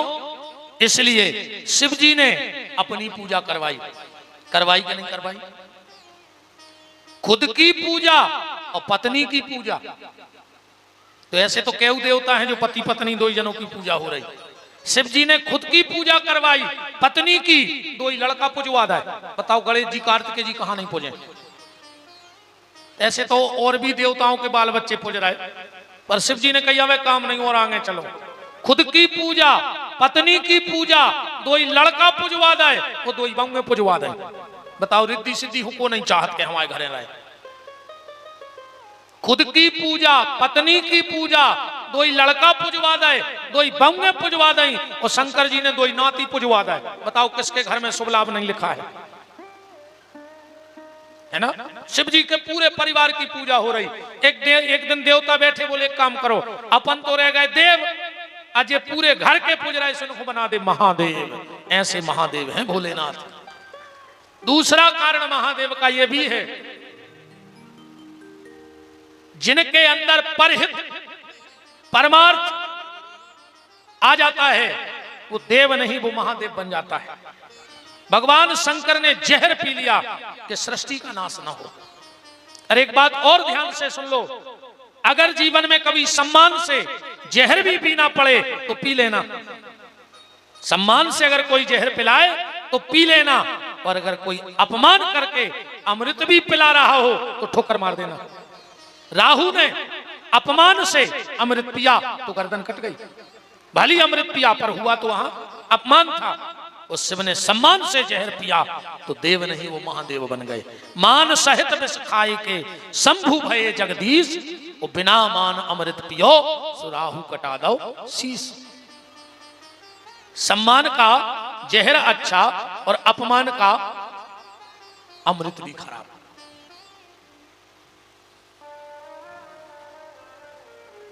तो बात चल रही थी बैठने की। आप कथा में बैठो, बहुत अच्छी बात है। कुछ जगह ऐसी होती हैं कि खाली बैठ जाओ तो काम हो जाएगा, खाली बैठ जाओ काम हो जाएगा। उदाहरण, आप जाके बस में बैठ जाओ, कंडक्टर क्या कहेगा?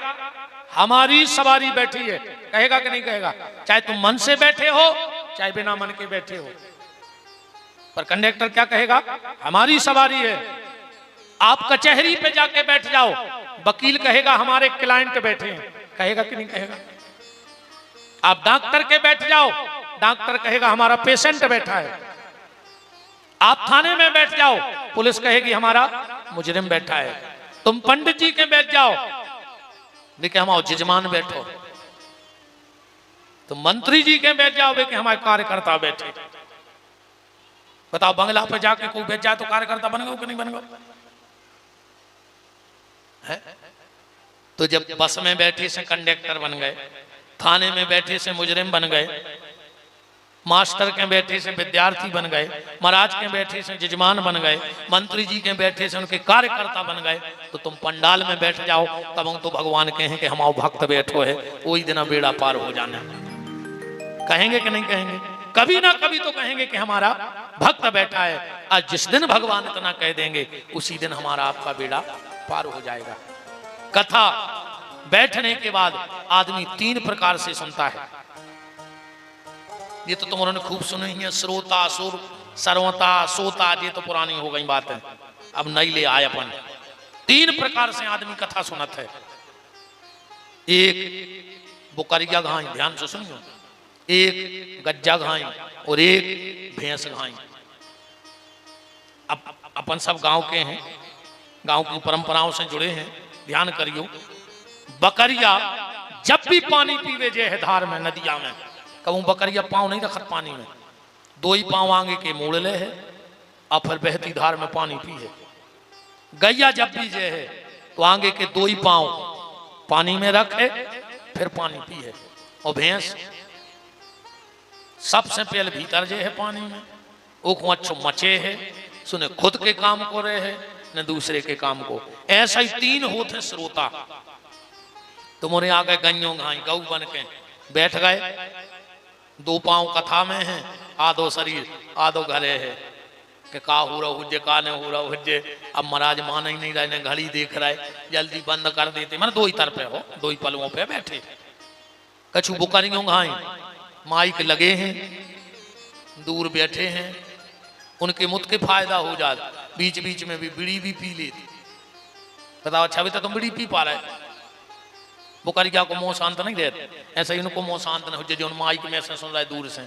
अब बीच बीच में तना जर्दा भी चाय ने, कछु चिलम धरे हुई हैं, हर प्रकार के तो भी बुकरियों घाई और कछु रहते भैंसों घाई। बीच कथा में बैठ गए, ने खुद सुन है, ने बगल वाले को सुनने से बते आता ही रहे, समझ जाइयो कि हमारे बगल में भैंस बैठ गई, अब मचा रही है जो कथा, ने खुद सुन रही और न हमें सुनन दे रही। अब जो को कथा नहीं सुनन रहा है, बीच बीच में बात करे, तो समझ लियो कि भैंसिया आ गई। ठीक, कल से तुमने ध्यान और हमें इशारों कर दी, गुरु जी तुमने कही थी सुझी आए, बताइए बस हम समझ जाए कि कथा नहीं सुनन दे रहा, भैंस कहा है ना। 3 प्रकार से आदमी कथा सुनता है। हम कथा में आए, बहुत अच्छी बात है, हम कथा सुने, हम कथा में बैठे, पर कथा हमारे भीतर बैठ जाए। जरूरी नहीं तुमने कितना सुना है, जरूरी नहीं तुम्हें कितना याद है, जरूरी यह है कि तुमने अगर 2.5-3 घंटे सुना है तो खाली एक शब्द अपने जीवन में याद रखना।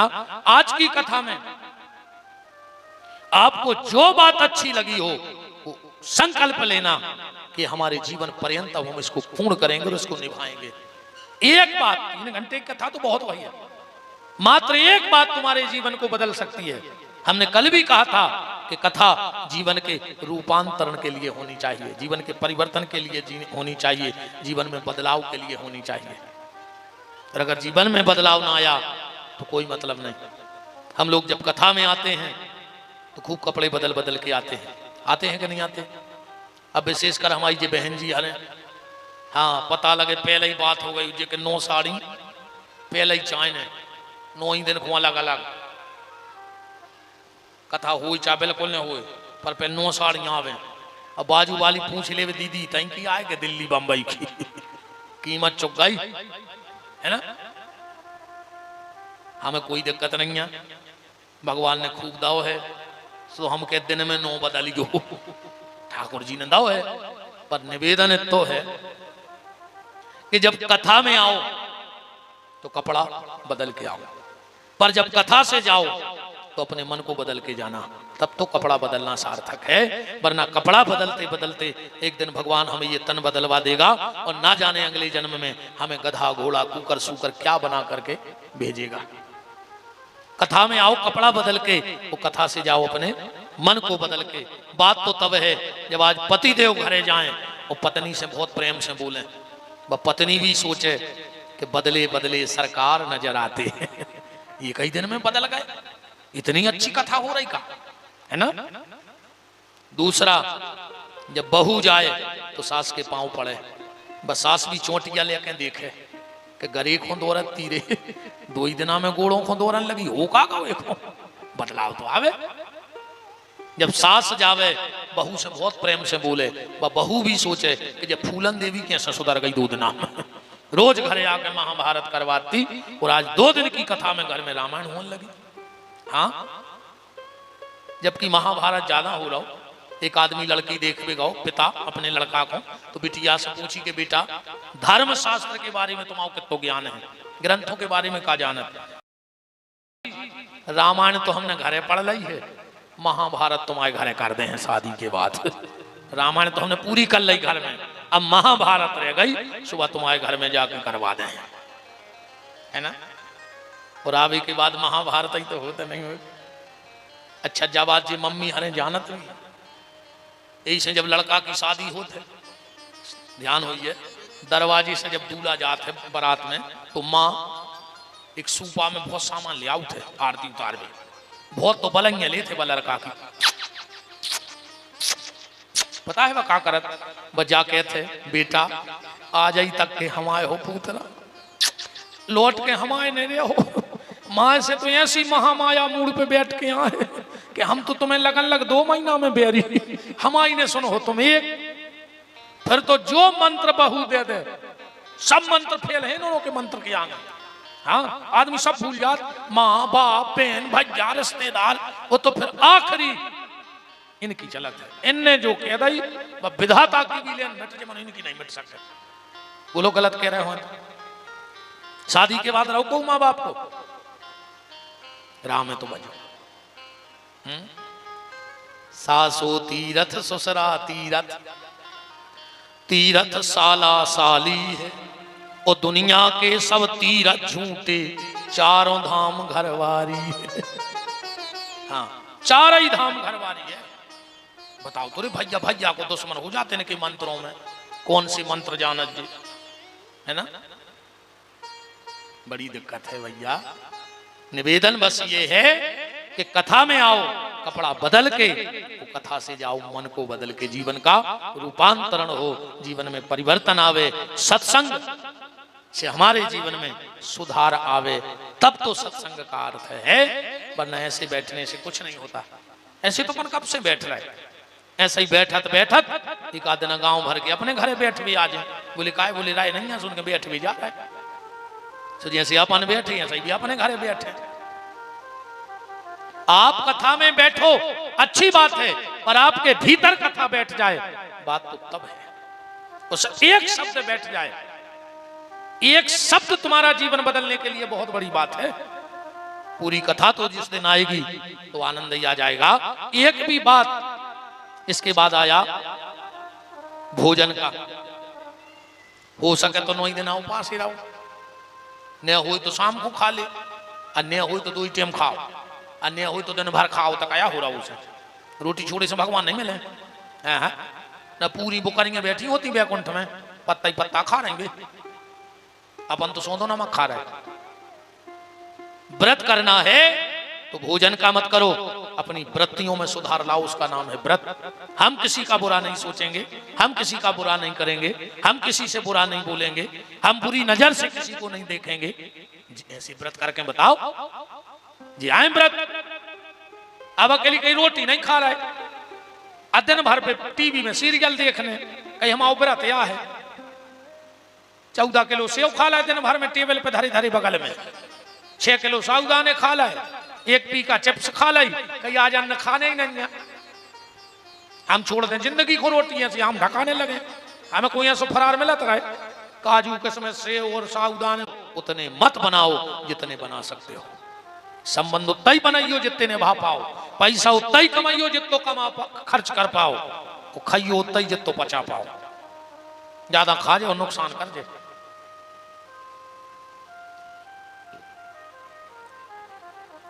तो निवेदन भोजन पे चल रहा था। भोजन में कोई दोष नहीं है, बस भजन करो और भोजन करो। 3 लड़का बैठ के बात कर रहे थे, विद्यार्थी। एक बोला कि जब हम पढ़ने के लिए बैठते हैं तो इतना पढ़ते हैं, इतना पढ़ते हैं, इतना पढ़ते हैं कि हम खाना खाना भूल जाते हैं। दूसरा लड़का बोला ये पढ़ाई नहीं है, पढ़ाई तो हम करते हैं। तुम जब पढ़ने बैठते हो तो इतना पढ़ते हो कि खाना खाना भूल जाते हो, और जब हम पढ़ने बैठते हैं तो इतना पढ़ते हैं, इतना पढ़ते हैं कि हम सोना ही भूल जाते हैं। तो तीसरा लड़का बोला ये भी पढ़ाई नहीं। अब हम बता रहे पढ़ाई। पहला बोला जब हम पढ़ते हैं तो खाना खाना भूल जाते, दूसरा बोला जब हम पढ़ते हैं तो सोना भूल जाते हैं, और तीसरो बोलो जब हम पढ़वे बैठक तो हम पेपर दे वो भूल जा। अब ऐसी पढ़ाई का काम की जी मैं पेपर देना ही भूल जाओ। तो जीवन के भोजन के चक्कर में इतने मत खो जाओ कि जीवन के पेपर में भजन का विषय लिखना भूल जाओ और जीवन के पेपर में फेल हो जाओ। भोजन करो, भोजन में कोई बुराई नहीं है, पर जितने में असुविधा ना हो, आलस ना आए, उतना भोजन करो। प्याज लहसुन ने खाओ चाहिए। ऐसा नहीं है कि तुम प्याज लहसुन खाओ तुम्हारे हाथ पांव टूट जाए, कि तुम्हारे सींग ऊंग यहाँ है, महीना प्याज खाओ सो तुम राक्षस हो जाओ। ऐसा कछु नहीं है। तामस बढ़त है तना, सो भजन में आसन लगावे में दिक्कत होता है। अगर भजन करने तामसी शरीर रहे तो तुम भजन में नहीं बैठ सकते। तो तामस कम करवे के लाने प्याज लहसुन को परित्याग है। हमने तो दुनिया में बहुत आदमी देखे नहीं भैया, प्याज को हाथ नहीं लगाए, वो प्याज में आधो गांव खाला उनने। ऐसे अच्छी प्याज खाओ दद्दा हलो, आदमी तो बच जाए तुमों के चक्कर में। क्यों घर खाला रे आदमों ने। अच्छा सबसे खराब मौत हमारा तो प्याज ब्याज खावे बारो। तुम तो देख लियो जे जे ने ब्याज खाओ हुए, ये 4 से पैसा कौन पचाता। हमारी गारंटी कहा, चैलेंज कहा। वो तो आदमी कहता नहीं है, हर गांव में सबको पता रहता है कोका कर रहा हो। तो आदमी कहता नहीं है कि अब का खाए आ रहे सब, वो तो कर ही रहे। मंदिर को पैसा जे ने खाओ हुए वो न गांव में वो सुखी बता दीजिए, उसकी औलाद कुत्तों घाई फिर रही है। जे जिन्हें मंदिरों की जाते खाई है औलाद कुत्तों घाई फिर रही। भूल के मंदिर को पैसा न खर्चो कब वो पता कर लियो, हमें बिल्कुल डर नहीं है। हमने भाई कहीं तुम्हें खराब लग सो हो ही ना कल ओ का कर एक हम बिल्कुल नहीं डराए आप कि तुम्हें खराब लग जाए कि नहीं लग जाए नहीं अच्छो। मंदिर को पैसा, बिटिया के ब्याह की दलाली, बिटिया के ब्याह की दलाली बहुत खराब पैसा कहा थे। गज्जा के नाव को पैसा, हाँ ये कब हम भूल के न खाइयो। हम एक बात बता रहे, हमारे गुरुजी कहते, अब तो दुनिया में नहीं है शरीर से, पर हमारे गुरुजी कहते हमसे कि बेटा विपिन कब हमको उसे अगर लड़ाई हो जाए तो गाली न दियो न कछु कहियो, वो 1 रुपया इन 4 चीजों को खुआ दियो अगर वो खा ले तो। मंदिर की चंदा को, गैया के नाव को, बिटिया की शादी की दलाली, 1 रुपया खुआ दियो, वही से दिन को पिछल वो चालू हो जाए। तो भैया निवेदन है कि प्याज भली कब कब खात रहो। कोनो महाराज ने कह के खात रहो, मनो हम कह देते के खात रहो, मनो ब्याज ने खजो। कोशिश करियो कि ब्याज ने खजो। एक दारू को पैसा रही, हाँ बाप ने दारू बेच के मकान बनाओ, मोड़ा ने दारू पी के मकान बेच दो हिसाब बराबर होगा, होगा कि नहीं होगा। बाप ने ठेका लाओ शराब पिकवाई, मोड़ा ने पी के सौसर कर दी। हिसाब कैसे जाने चुका के हैं, बिना चुका जा नहीं सकता। इतने सो चुकत है, ध्यान से सुनियो। एक राजा ने अपने मंत्री को बुलाओ दरबार में, 1 लाख बातें सुनाई। मंत्री ने सोची यार हमारी कछु गलती नहीं है। अब मनो राजा राजा सुनिए ची गर्दन करें बेचारो सुना तो क्या करते हो। अब मंत्री ने करो सो दरवाजे खड़ो तो सिपाही, मंत्री ने 1 लाख सिपाही को सुनाई जितनी राजा ने सुनाई थी। उस सिपाही ने सोची कि यार जी ना ऐसे हंसा तक थी माँ ऐसे आगे बात ने चीत इन्हें हमें 1 लाख सुनाई। अब सिपाही का कहवे मंत्री से वो आओ घरे सो घरवारी बना रही थी रोटी, सुने 1 लाख घरवारी को सुनाई। अब कहूं कि गुस्सा कहूं उतर रही। सिपाही की घरवारी बोली कि यार कछु ने कछु जी हंस के गाए थे बातचीत भाई नन्या आके बड़बड़ान लगे। अब घरवारी का कहे जब पति डांटे सुबह गुस्सा में गई सो को बच्चा पढ़ रहा हो तो 10 साल को हाथ में लाई थी बेलना वो में 10-12 दाए वो मोड़ा में। उन्हें सोची यार हम हीरा से पढ़ रहे थे मामी के का चित्ते चढ़ी की आके हमें 10-12 बेलना दाए उतई धरो तो पथरा से न उठाओ पथरा और आओ बाहर से कुत्ता बैठो तो सो मोड़ा ने कुत्ता में दो। अब देखो कौन की गुस्सा कहाँ उतर रही। राजा ने डांटो मंत्री को, मंत्री ने डांटो सिपाही को, सिपाही ने डांटो घरवारी को, घरवारी ने मारो मोड़ा को, मोड़ा ने उठा कर पथरा दो कुत्ता में, कुत्ता भगो जब वहीं आ रहा हो तो रे राजा सो राजा के पाँव में काट खाओ। हिसाब बराबर होगा कि नहीं होगा बताओ। वो कुत्ता ने राजा को काट लो, हिसाब बराबर होगा कि नहीं होगा। 4 वेद 6 शास्त्र में बात मिली है दोए, सुख दीने सुख होते है सो दुख दीने दुख होए। बोया पेड़ बबूल का तो आम कहां से होए। जो हम बो रहे हैं वही तो हमें काटना पड़ेगा, ये प्रकृति है। आप कर्म करते वक्त मनमानी कर सकते हो, हाँ तुम चाहे अच्छा काम करो चाहे गलत तुम्हारी मनमानी चल जाए, पर जिस दिन तुम्हारे कर्मों का फैसला होगा उस दिन तुम्हारी मनमानी नहीं चलेगी कि चल जाए फिर कि नहीं हमें जो दंड नहीं चाहने। अभी तो तुम जो करना चाहो वो कर लो क्योंकि तुम्हारी मनमानी चलेगी, पर जिस दिन वो दंड देगा उस दिन उसकी चलेगी। फिर तुम्हें सिर झुका के खाली उसके फैसले को स्वीकार करना पड़ेगा, फिर तुम्हारी चलने वाली नहीं है, फिर किसी भी हालत में तुम्हारी चलने वाली नहीं है। तो इसे कोशिश करियो कि ब्याज को पैसा न खाइयो।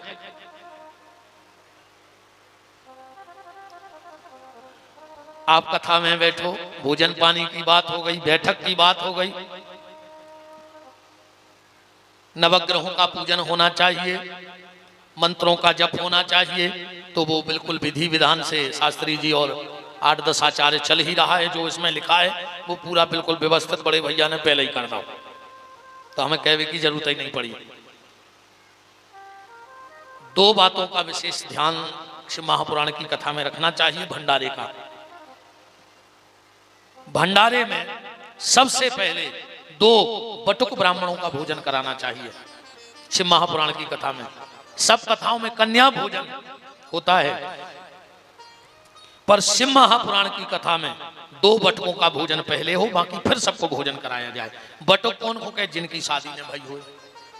अब भोजन क्या देना चाहिए इसमें लिखा है, गैया के दूध में खीर बना के चावल की, उसमें शहद डाल करके और 2 ब्राह्मण बालकों को बिठा के जिनका ब्याह ना हुआ हो पहला भोजन उनको करा देना चाहिए। तो शिव महापुराण में जो भी दोष बन जाता है वो भगवान शंकर माफ कर देते हैं।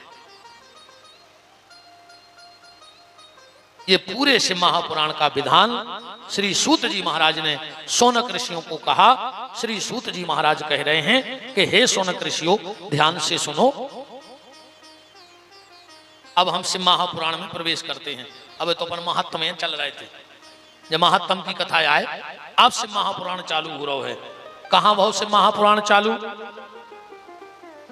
शिव महापुराण चालू हुआ है धर्म क्षेत्रे महाक्षेत्रे गंगा कालेन्द्री संगमे प्रयागे परमे पुण्यम। प्रयागे परमे पुण्यम, प्रयाग में यह कथा हुई त्रिवेणी पे संगम में, जहां गंगा यमुना और सरस्वती तीनों नदियां हैं। अच्छा एक बात बताओ, कौन कौन गया है प्रयाग? जरा हाथ उठाओ। इतने लोग, वाह। चलो, तो त्रिवेणी का दर्शन कौन किस किसने किया? हाथ उठाओ। अरे वाह यार, तुमने बहुत भागपुरुषी हो। तेरे बेणी को दर्शन कर आए, जब उसे सरस्वती दिखाते नहीं है तुम्हें कहां से दिखा गए बताओ? वो तो गंगा और यमुना को दर्शन होते, सरस्वती को दर्शन ही नहीं होते, तुम्हें कहां से दिखा गए? वो तो लोप हो जाते वे जाके। संगम में सरस्वती नहीं दिखाए, सबने हाथ उठा दो जी कर यार सब दर्शन। संगम पे दर्शन नहीं होते, उतनी जगह पे सरस्वती लोप हो गई, दिखती नहीं है। आज जब दिखती नहीं तो है, इसका क्या प्रमाण है? ये भी तो बात उठेगी कि जब दिखाई नहीं रही तो कौन आधार से कहीं जा सकते है कि तो सरस्वती हैं? उदाहरण ऐसे ले लो कि हैं, दिख नहीं रही, और दिख नहीं रही तो कैसे हैं? माताएं जब चोटी बनाती हैं तो बालों के 3 हिस्से करती हैं, हाथ में 3 लटें बनाओ थे। और जब पूरी चुटैया बन जाते तो मैं लटें 2 दिखाते। हाँ, चोटी में लटें 2 दिखाते हैं, जबकि बाल के हिस्से कितने किए थे? 3, पर दिख रही लटें 2। एक कहां चली गई? है वहीं पर दिख नहीं रही है। सरस्वती लोप हो गई। क्यों? इसलिए लोप हो गई वहां पर, जब भरत जी पहुंचे हैं राम जी को लौटाने के लिए, तो सरस्वती छुप गई कि ऐसा ना हो कि भरत जी हमें श्राप दे दें, और ऐसी छुपी कि फिर अभी तक निकली नहीं। और वहां भरत जी ने एक बात कही है, रामायण प्रेमी इस चौपाई पे ध्यान देना। भरत जी कह रहे हैं कि आरती का है ना करही कुकर्मु और मांगऊ भीख त्याग निज धर्म। भरत जी कह रहे हैं हम अपनो धर्म त्याग रहे हैं। आज भरत जैसा संत धर्म त्याग सकता है? कौन सा धर्म त्याग रहे भरत जी? वो कह रहे हैं हम क्षत्रिय हैं और आज अपना धर्म त्याग रहे हैं। कौन सा? बोले हम सरस्वती से मांग रहे हैं जो धर्म त्याग रहे, गंगा से और यमुना से मांग रहे हैं। गंगा कौन है? राम जी के चरणों से प्रकट भई है तो बिटिया कहाई, और यमुना सूर्य की पुत्री है तो राम जी के कुल की बिटिया कहाई। भरत जी कह रहे हैं हम क्षत्रियों में हम बेटी के घर से मांगते नहीं हैं, हम क्षत्रिय हैं किसी से मांगते नहीं, हम देना जानते हैं, पर आज हमें मांगना पड़ रहा है कि अर्थ न धर्म न काम रुचि गति न चाहूं निर्वाल जन्म जन्म सिया राम जी पद यह वरदान नयान। जबकि भरत जी बेसंत आए, जब एक अच्छा भाव दिमाग में आ गया बिल्कुल नया। जब राम जी अयोध्या लौटे तो सबसे पहले किससे मिले? प्रथम राम भेंटे कैकई, कैकई के पास गए, कैकई को प्रणाम किया। 14 साल हो गए, माता कैकई ने चित्रकूट से लौटकर नजर नहीं उठाई ऊपर को, जमीन को देखती रहती, किसी को देखा ही नहीं क्या हो रहा है। किसी ने कैकई से पूछा कैकई तुम किसी को देखती क्यों नहीं हो, पल के नीचे क्यों लटकाए हो? कैकई कहती है कि जिस राम को मैंने बन जाते हुए देखा है, ये आंख उस दिन उठेगी जब राम को बन से आता हुआ देखेंगे, वरना अब हम इन आंखों से किसी को देखेंगे नहीं। और जैसे ही कानों में शब्द गए कि मां प्रणाम, कैकई ने आराम से नजरें उठाई। राम आ गए बेटा? हाँ मां, तुम्हारा राम लौट के आ गया। राम मैं तो बहुत बड़ी पापिन हूं। राम ने कहा खबरदार जो अपने आप को पापिन कहा। कैकई ने कहा राम पूरी दुनिया मुझे पापिन समझती है। राम ने कहा मां दुनिया जो समझे सो समझे, पर राम की नजर में तुझसे बड़ी पुण्यात्मा दूसरी मां हो ही नहीं सकती। कैकई ने कहा राम इसका क्या प्रमाण है तुम्हारे पास कि मैं पुण्यात्मा हूं? राम ने कहा मां मेरे पास वो प्रमाण है कि दुनिया का कोई बड़ा ज्ञानी ध्यानी मनीषी विद्वान मेरी बात नहीं काट सकता। मैं दोनों भुजाएं उठा के कह सकता हूं कि कैकई से बड़ी पुण्यात्मा मां पूरी दुनिया में पैदा नहीं हुई। कैकई ने कहा राम बताओ क्या प्रमाण है? और राम का जवाब सुनना। राम कहते हैं मां अगर तू पापिन होती तो तेरी कुख में भरत जैसे संत का जन्म हो ही नहीं सकता था। जो मां भरत जैसे संत को जन्म दे सकती है वो पुण्यात्मा होगी, पापात्मा हो ही नहीं सकती है। कैकई ने कहा राम मानते हो कि मैं पुण्यात्मा हूं? हाँ तो मां? कैकई बोली कि राम मैं तुझसे एक वरदान मांग सकती हूं? बगल में खड़े थे भरत, तुरंत चिल्ला के बोले राजमाता कैकई। भरत जी घबरा गए कि अगर फिर ये वनवास मांग ले तो राम भैया भाई लौट गए, ना जाने क्या मांगेगी। भरत जी बोले राजमाता कैकई। राम ने कहा भरत उंगली नीची करो। भरत मैं 14 साल के लिए अयोध्या छोड़ के क्या चला गया, तूने मेरे कुल की मान मर्यादा सब मिटा दी। भरत मुझे तुझसे उम्मीद नहीं थी, मैंने तो सोचा था कि जब लौट के अयोध्या जाऊंगा तो जो छोड़ के आया हूं उससे 1000 गुना पाऊंगा, पर जो छोड़ गया था वो तुमने सब नष्ट कर दिया। भरत जी चरणों में गिर पड़े, बोले भैया क्या गलती हो गई। बोले भरत तू भूल गया, रघुवंश की मर्यादा भूल गया। तुझे पता है जब रघुवंश में 2 बड़े बात कर रहे हो तो छोटों को बोलने का अधिकार नहीं है। जब 2 बड़े बात करें तो छोटों को बोलने का अधिकार नहीं है। जब मैं और मेरी मां बात कर रहे थे तू कौन होता है बीच में बोलने वाला। भरत ने कहा भैया गलती हो गई, तो अब चुप रहना, बीच में मत बोलना। राम ने कहा मां वरदान मांगो। कैकेयी ने कहा राम अगर तुझे वरदान देना ही है तो सिर्फ एक वरदान दे दे बेटा। 14 साल हो गए हैं, इस भरत ने मुझसे मां नहीं कहा है। ये जब भी मुझसे बोलता है तो कहता है आओ राजमाता कैकेयी। राम ऐसा लगता है जैसे किसी ने गर्म सरिया मेरी छाती में घोंप दिया हो। ये कान तरस गए हैं, ये भरत मुझे मां नहीं कहता है, इसके मुंह से मैंने मां शब्द नहीं सुना। राम ने कहा मां मैं कोशिश करता हूं। भरत के पास गए, बोले भरत मैं तुझसे कुछ मांगू तो मिलेगा। भरत ने कहा भैया सब आपका है, कह के तो देखो। राम ने कहा भरत एक बार और सोच लो। तो भरत ने कहा सुनो भैया सब कुछ आपका है, पर अगर आप कहो कि कैकेयी को, राम इसने मुझसे भली राम मां नहीं कहा, पर इसके मुंह से मां शब्द तो निकल गया, मुझे तो मां शब्द सुनना था। भरत का मैं सिर्फ व्यक्तित्व बता रहा हूं आपको। वशिष्ठ जी ने कहा चलो राम ये बलकल वस्त्र उतारो, जटाएं उतारो, अब तुम्हें राजा बनना है। राम ने कहा गुरुदेव मेरी जटाएं निकाली जाएं, मेरे बलकल वस्त्र निकाले जाएं, उसके पहले मैं भरत की जटाएं सुलझाना चाहता हूं, भरत को स्नान कराना चाहता हूं।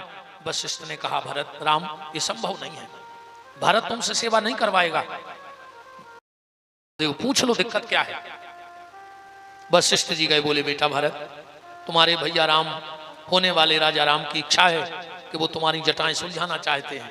भरत जी बोले तो देर क्यों कर रहे, जल्दी करवाओ ना।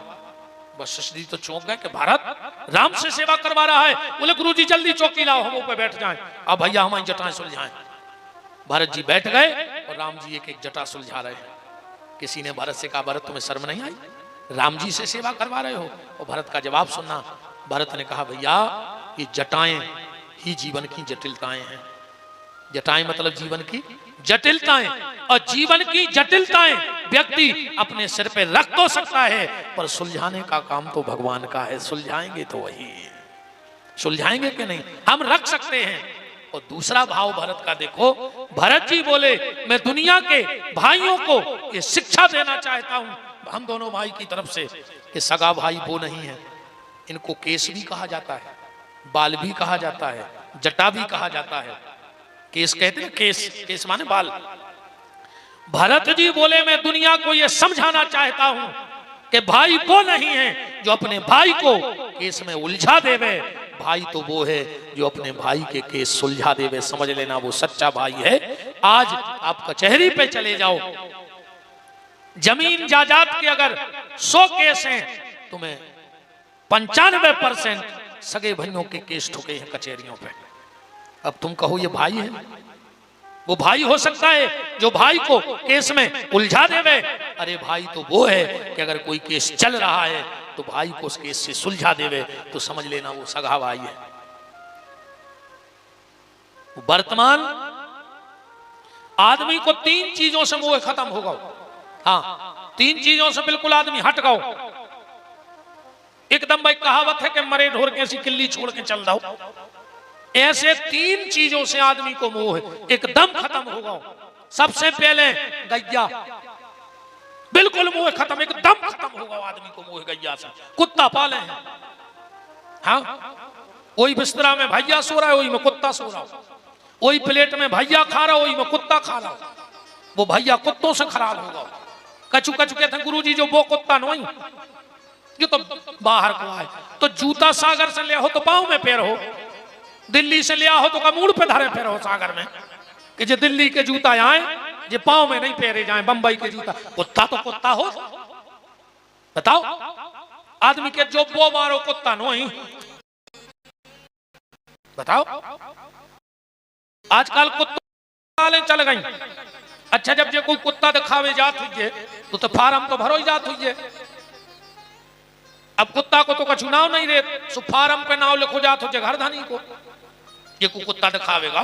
फिर नीचे लिखो जात हुई ऊपर उनको नाव, नीचे लिखो जात हुई इनकी पूंछ में कीड़ा पड़ गए, खाज हो गई है।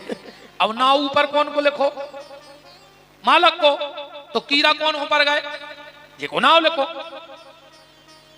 बताओ क्या हालत बन के रह गई। एक गैया, दूसरी भैया।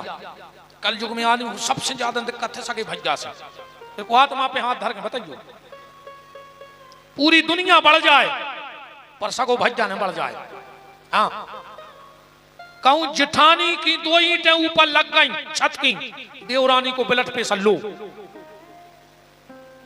कहूं देवरानी की 2 ईंटें ऊपर हो गई तो जिठानी को ब्लड प्रेशर हाई, ये मरी जा रही घर ही घर को देख देख। पूरी दुनिया बढ़ जाए अपन को कोई मतलब नहीं है, अपनों को अपनों बारों ने बढ़ जाए ना, अपन को बहुत दिक्कत है। बोलो नहीं हो रहा हो वर्तमान में तो सबसे ज्यादा भैया से दिक्कत है आदमी को। गज्जा, भैया और बूढ़ी मैया। हाँ ऐसे तो आदमी घर में टाल से लगवा रहा, दुकरिया बुढ़ापे में ले गुटनिया, एक गिलास पानी मार दे गुटनिया गिरी, छिपकुली सी गिरी मार दे। सुने ज्यादा सेवा करने ने कछु, ये पक्के मकान बूढ़े आदमों जल्दी मारे भैया बन रहे। देखो पट्ट से गिरा छिपकुली सी क्या कहता नफे सा लगाए थे, सागर नो ले गए जो नो, सीताराम हो गई। बताओ नए मकान बन रहा है, बिल्कुल ईमानदारी बताइयो, जितों ने बनवाए हुए को ने देरी लगवाई नीचे की चौखट लगाई नहीं रही। आज के नए मकानों में देरी बंद हो गई लगवो। काहे भगवान ने कही तुम घर में देरी नहीं लगा रहे, ने तुम्हारे घरे झगड़ा में देरी लगे, ने लठ उठवे में देरी लगे है, ने खपरिया पटे में देरी लगे है। अब जब देरी है ही नहीं है तुम्हारे घरे तो कौन काम में देरी लगे बताओ। ने अस्पताल जाए में देरी लगे है, ने डॉक्टर को देखवे में देरी लगे है, उन्हें केवे में देरी लग के सॉरी, ने उते से लियावे में देरी, उन गांव में आदमी जोड़ने में देरी। कई दिन डूब रहा हो घरे बारे में बता जो तुरंत बते भी, अन्य बारवे में देरी। जब देरी लगाई नहीं गई, पहले मकान में देहरी लगाती, गांव में जो विश्वकर्मा होते वे खिलिया ठोक भी आते दिवाली की रात में, कायदा आते दीपावली की रात में गांव के विश्वकर्मा खिलिया लेके ठोक जाते, कछु दान दक्षिणा ले जाते। अब कई विश्वकर्मा जी हर के भाव बढ़ गए, खिलिया ठोक भी नहीं आए। अब वे आई जाए उसका तुम्हारी खपरिया में धर दें खिलिया, तुम जब चौकटा ही नहीं लगवा रहे तो जो अंदर विश्वकर्मा जी उसका लेते लगे मूड में हमारी देरी तो हमने लगवाई नहीं है। भारत जी ये शिक्षा दे रहे हैं कि नीम करई जिन जानियो जाकी गहरी छाए, ओ भैया बेरी ने जानियो जो बसे दाहिनी बाएं। दुनिया में सब मिल सकत है पर लौट के भैया नहीं मिल सके, चीज को ध्यान रखियो। राम जी के शब्द हैं मिला ही न जगत सहोदर भ्राता, सब मिल जाएगा पर भाई नहीं मिलेगा। राम जी को जब राजा बनाओ इतनी बात और कर दें, फिर ब्राह्मण दे रहे काय को जब राम जी को अपन ने बुला लो तो राजा तो बना ही दिए। राम जी राजा बन गए, मंत्रिमंडल को विस्तार होगा। एक दिन मंत्रिमंडल की बैठक भाई, राम जी ने कहा चलो जिसको जो डिपार्ट दिया है अपने अपने विभाग की जानकारी ले आओ। 14 साल में जो रहे हो तुम्हारे जोन पद पे वो को लेखा जोखा दो। सब ने फाइलें दी। राम जी ने कहा ठीक है ठीक है ठीक है ठीक है। वित्त मंत्री ने जो फाइल दी राम जी ने देखी, उसमें लिखा है कि 14 साल में अयोध्या की संपत्ति 14 गुना बढ़ गई। राम जी ने कहा कैसे बढ़ गई? ऐसी कौन सी योजना आई कि अयोध्या 14 गुना तरक्की कर गई? भारत इधर आओ। भारत जी सामने खड़े हो गए, पूरी बैठक लगी है मंत्रिमंडल की। भारत बताओ किस राजा पे हमला किया, किसका हक छीना कि 14 गुना खजाना बढ़ गया। भरत जी बोले भैया आप हमसे क्यों पूछ रहे हो ये बात। राम जी बोले तुम नहीं तो कौन बताएगा, जो पूर्व में जिसके हाथ में चार्ज था तो नए मंत्री सीएम को राजा को वो चार्ज दे, अब वो हिसाब दे। मतलब आप हमसे पूछ रहे। राम जी बोले हाँ। मतलब आप हमसे पूछ रहे। राम जी बोले हाँ। भरत जी बोले हम हिसाब नहीं दे तो। राम जी बोले हिसाब तो देने पर। परिवार नीति अलग, राजनीति अलग, वो कुर्सी पे बैठ गए तो धर्म नीति अलग। तो धर्म नीति के हिसाब से परिवार बात को खत्म करके तुम्हें भरत बताना पड़ेगा कि 14 गुना संपत्ति कहां से आई। भरत जी बोले तो वो से पूछो ना आप जिनके हाथ में चार्ज है। तो राम जी बोले कि तुम्हारे हाथ में नहीं था। भरत जी बोले नहीं, पूरी अयोध्या से पूछ लो अगर मैंने आपका चार्ज लिया हो। तो बोले अयोध्या का चार्ज किसके पास था। बोले आपकी खड़ाऊ सिंहासन पर बैठी नहीं, हिसाब आप उनसे लियो। वो आपकी खड़ाऊ वहां बैठी नहीं, वो हिसाब देंगी। अब बताओ खड़ाऊ से का हिसाब लग जाए। राम जी थोड़े से चुप भय। हनुमान जी बोले प्रभु अगर हमारा अपराध क्षमा हो जाए तो हम बता दें कि अयोध्या की 14 गुना संपत्ति कैसे बढ़ गई। राम जी ने कहा बताओ। और हनुमान जी का जवाब सुनना और जीवन भर के लिए मंत्र लेना कि अगर तुम भी लाख गुना आगे बढ़ना चाहते हो तो हनुमान जी का ये मंत्र जीवन में उतार लेना। हनुमान जी कह रहे हैं प्रभु अयोध्या की संपत्ति 14 साल में 14 गुना तो ठीक 14 लाख गुना बढ़ जाए। बोले काहे। बोले जिसकी संपत्ति राम के चरणों से जुड़ जाती है उसकी संपत्ति लाख गुना बढ़ जाया करती है। अयोध्या आपके चरणों से जुड़ी रही, आपकी चरण पादुका से जुड़ी रही। इसी तरह हम भी अगर भगवान के चरणों से जुड़े रहें, भगवान की कृपा से जुड़े रहें तो हमें चाहे संपत्ति हो, चाहे सद्बुद्धि हो, चाहे घर में सुमति हो, चाहे सुविचार हो, चाहे सद्मार्ग हो, ये भी हमारा 1000 गुना आगे बढ़ेगा। ये बिल्कुल निश्चित है। पर जुड़ना तुम्हें भगवान के चरणों से पड़ेगा। तो प्रयाग में गंगा यमुना और सरस्वती के तट पर शिव महापुराण की कथा आज प्रारंभ हो गई। कल नारद जी और ब्रह्मा जी के बीच में शिव पूजन में चर्चा होगी कि शिव जी को कौन सी वस्तु किस कामना के लिए चढ़ानी चाहिए, कैसे कैसे पूजा होनी चाहिए, शिवरात्रि क्या है, अकौआ का पेड़ कैसे हुआ, धतूरे का पेड़ कैसे हुआ, भांग कैसे हुई, भस्मी कैसे बनी, रुद्राक्ष क्या है, शिव जी का प्रसाद चढ़ा हुआ खाना चाहिए कि नहीं खाना चाहिए। ये सारी चर्चाएं कल नारद जी पूछेंगे। अब ब्रह्मा जी एक एक चीज को शास्त्र में मत बना करके आप सबको बताएंगे, हम और आप बैठ करके सुनेंगे। आज की चर्चा को हम यहीं ठाकुर जी के श्री चरणों में वाणी को विराम देते हैं। कल पूरी शिव पूजन की विधि, शिव जी को सबसे प्रिय भोजन क्या है और जो भी वस्तु शिव जी को चढ़ती है वो प्रकट कैसे हुई, इन सब पे कल की चर्चा होगी। आज की चर्चा विराम।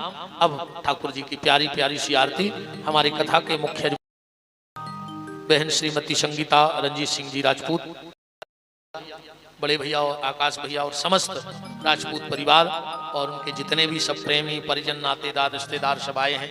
तो सब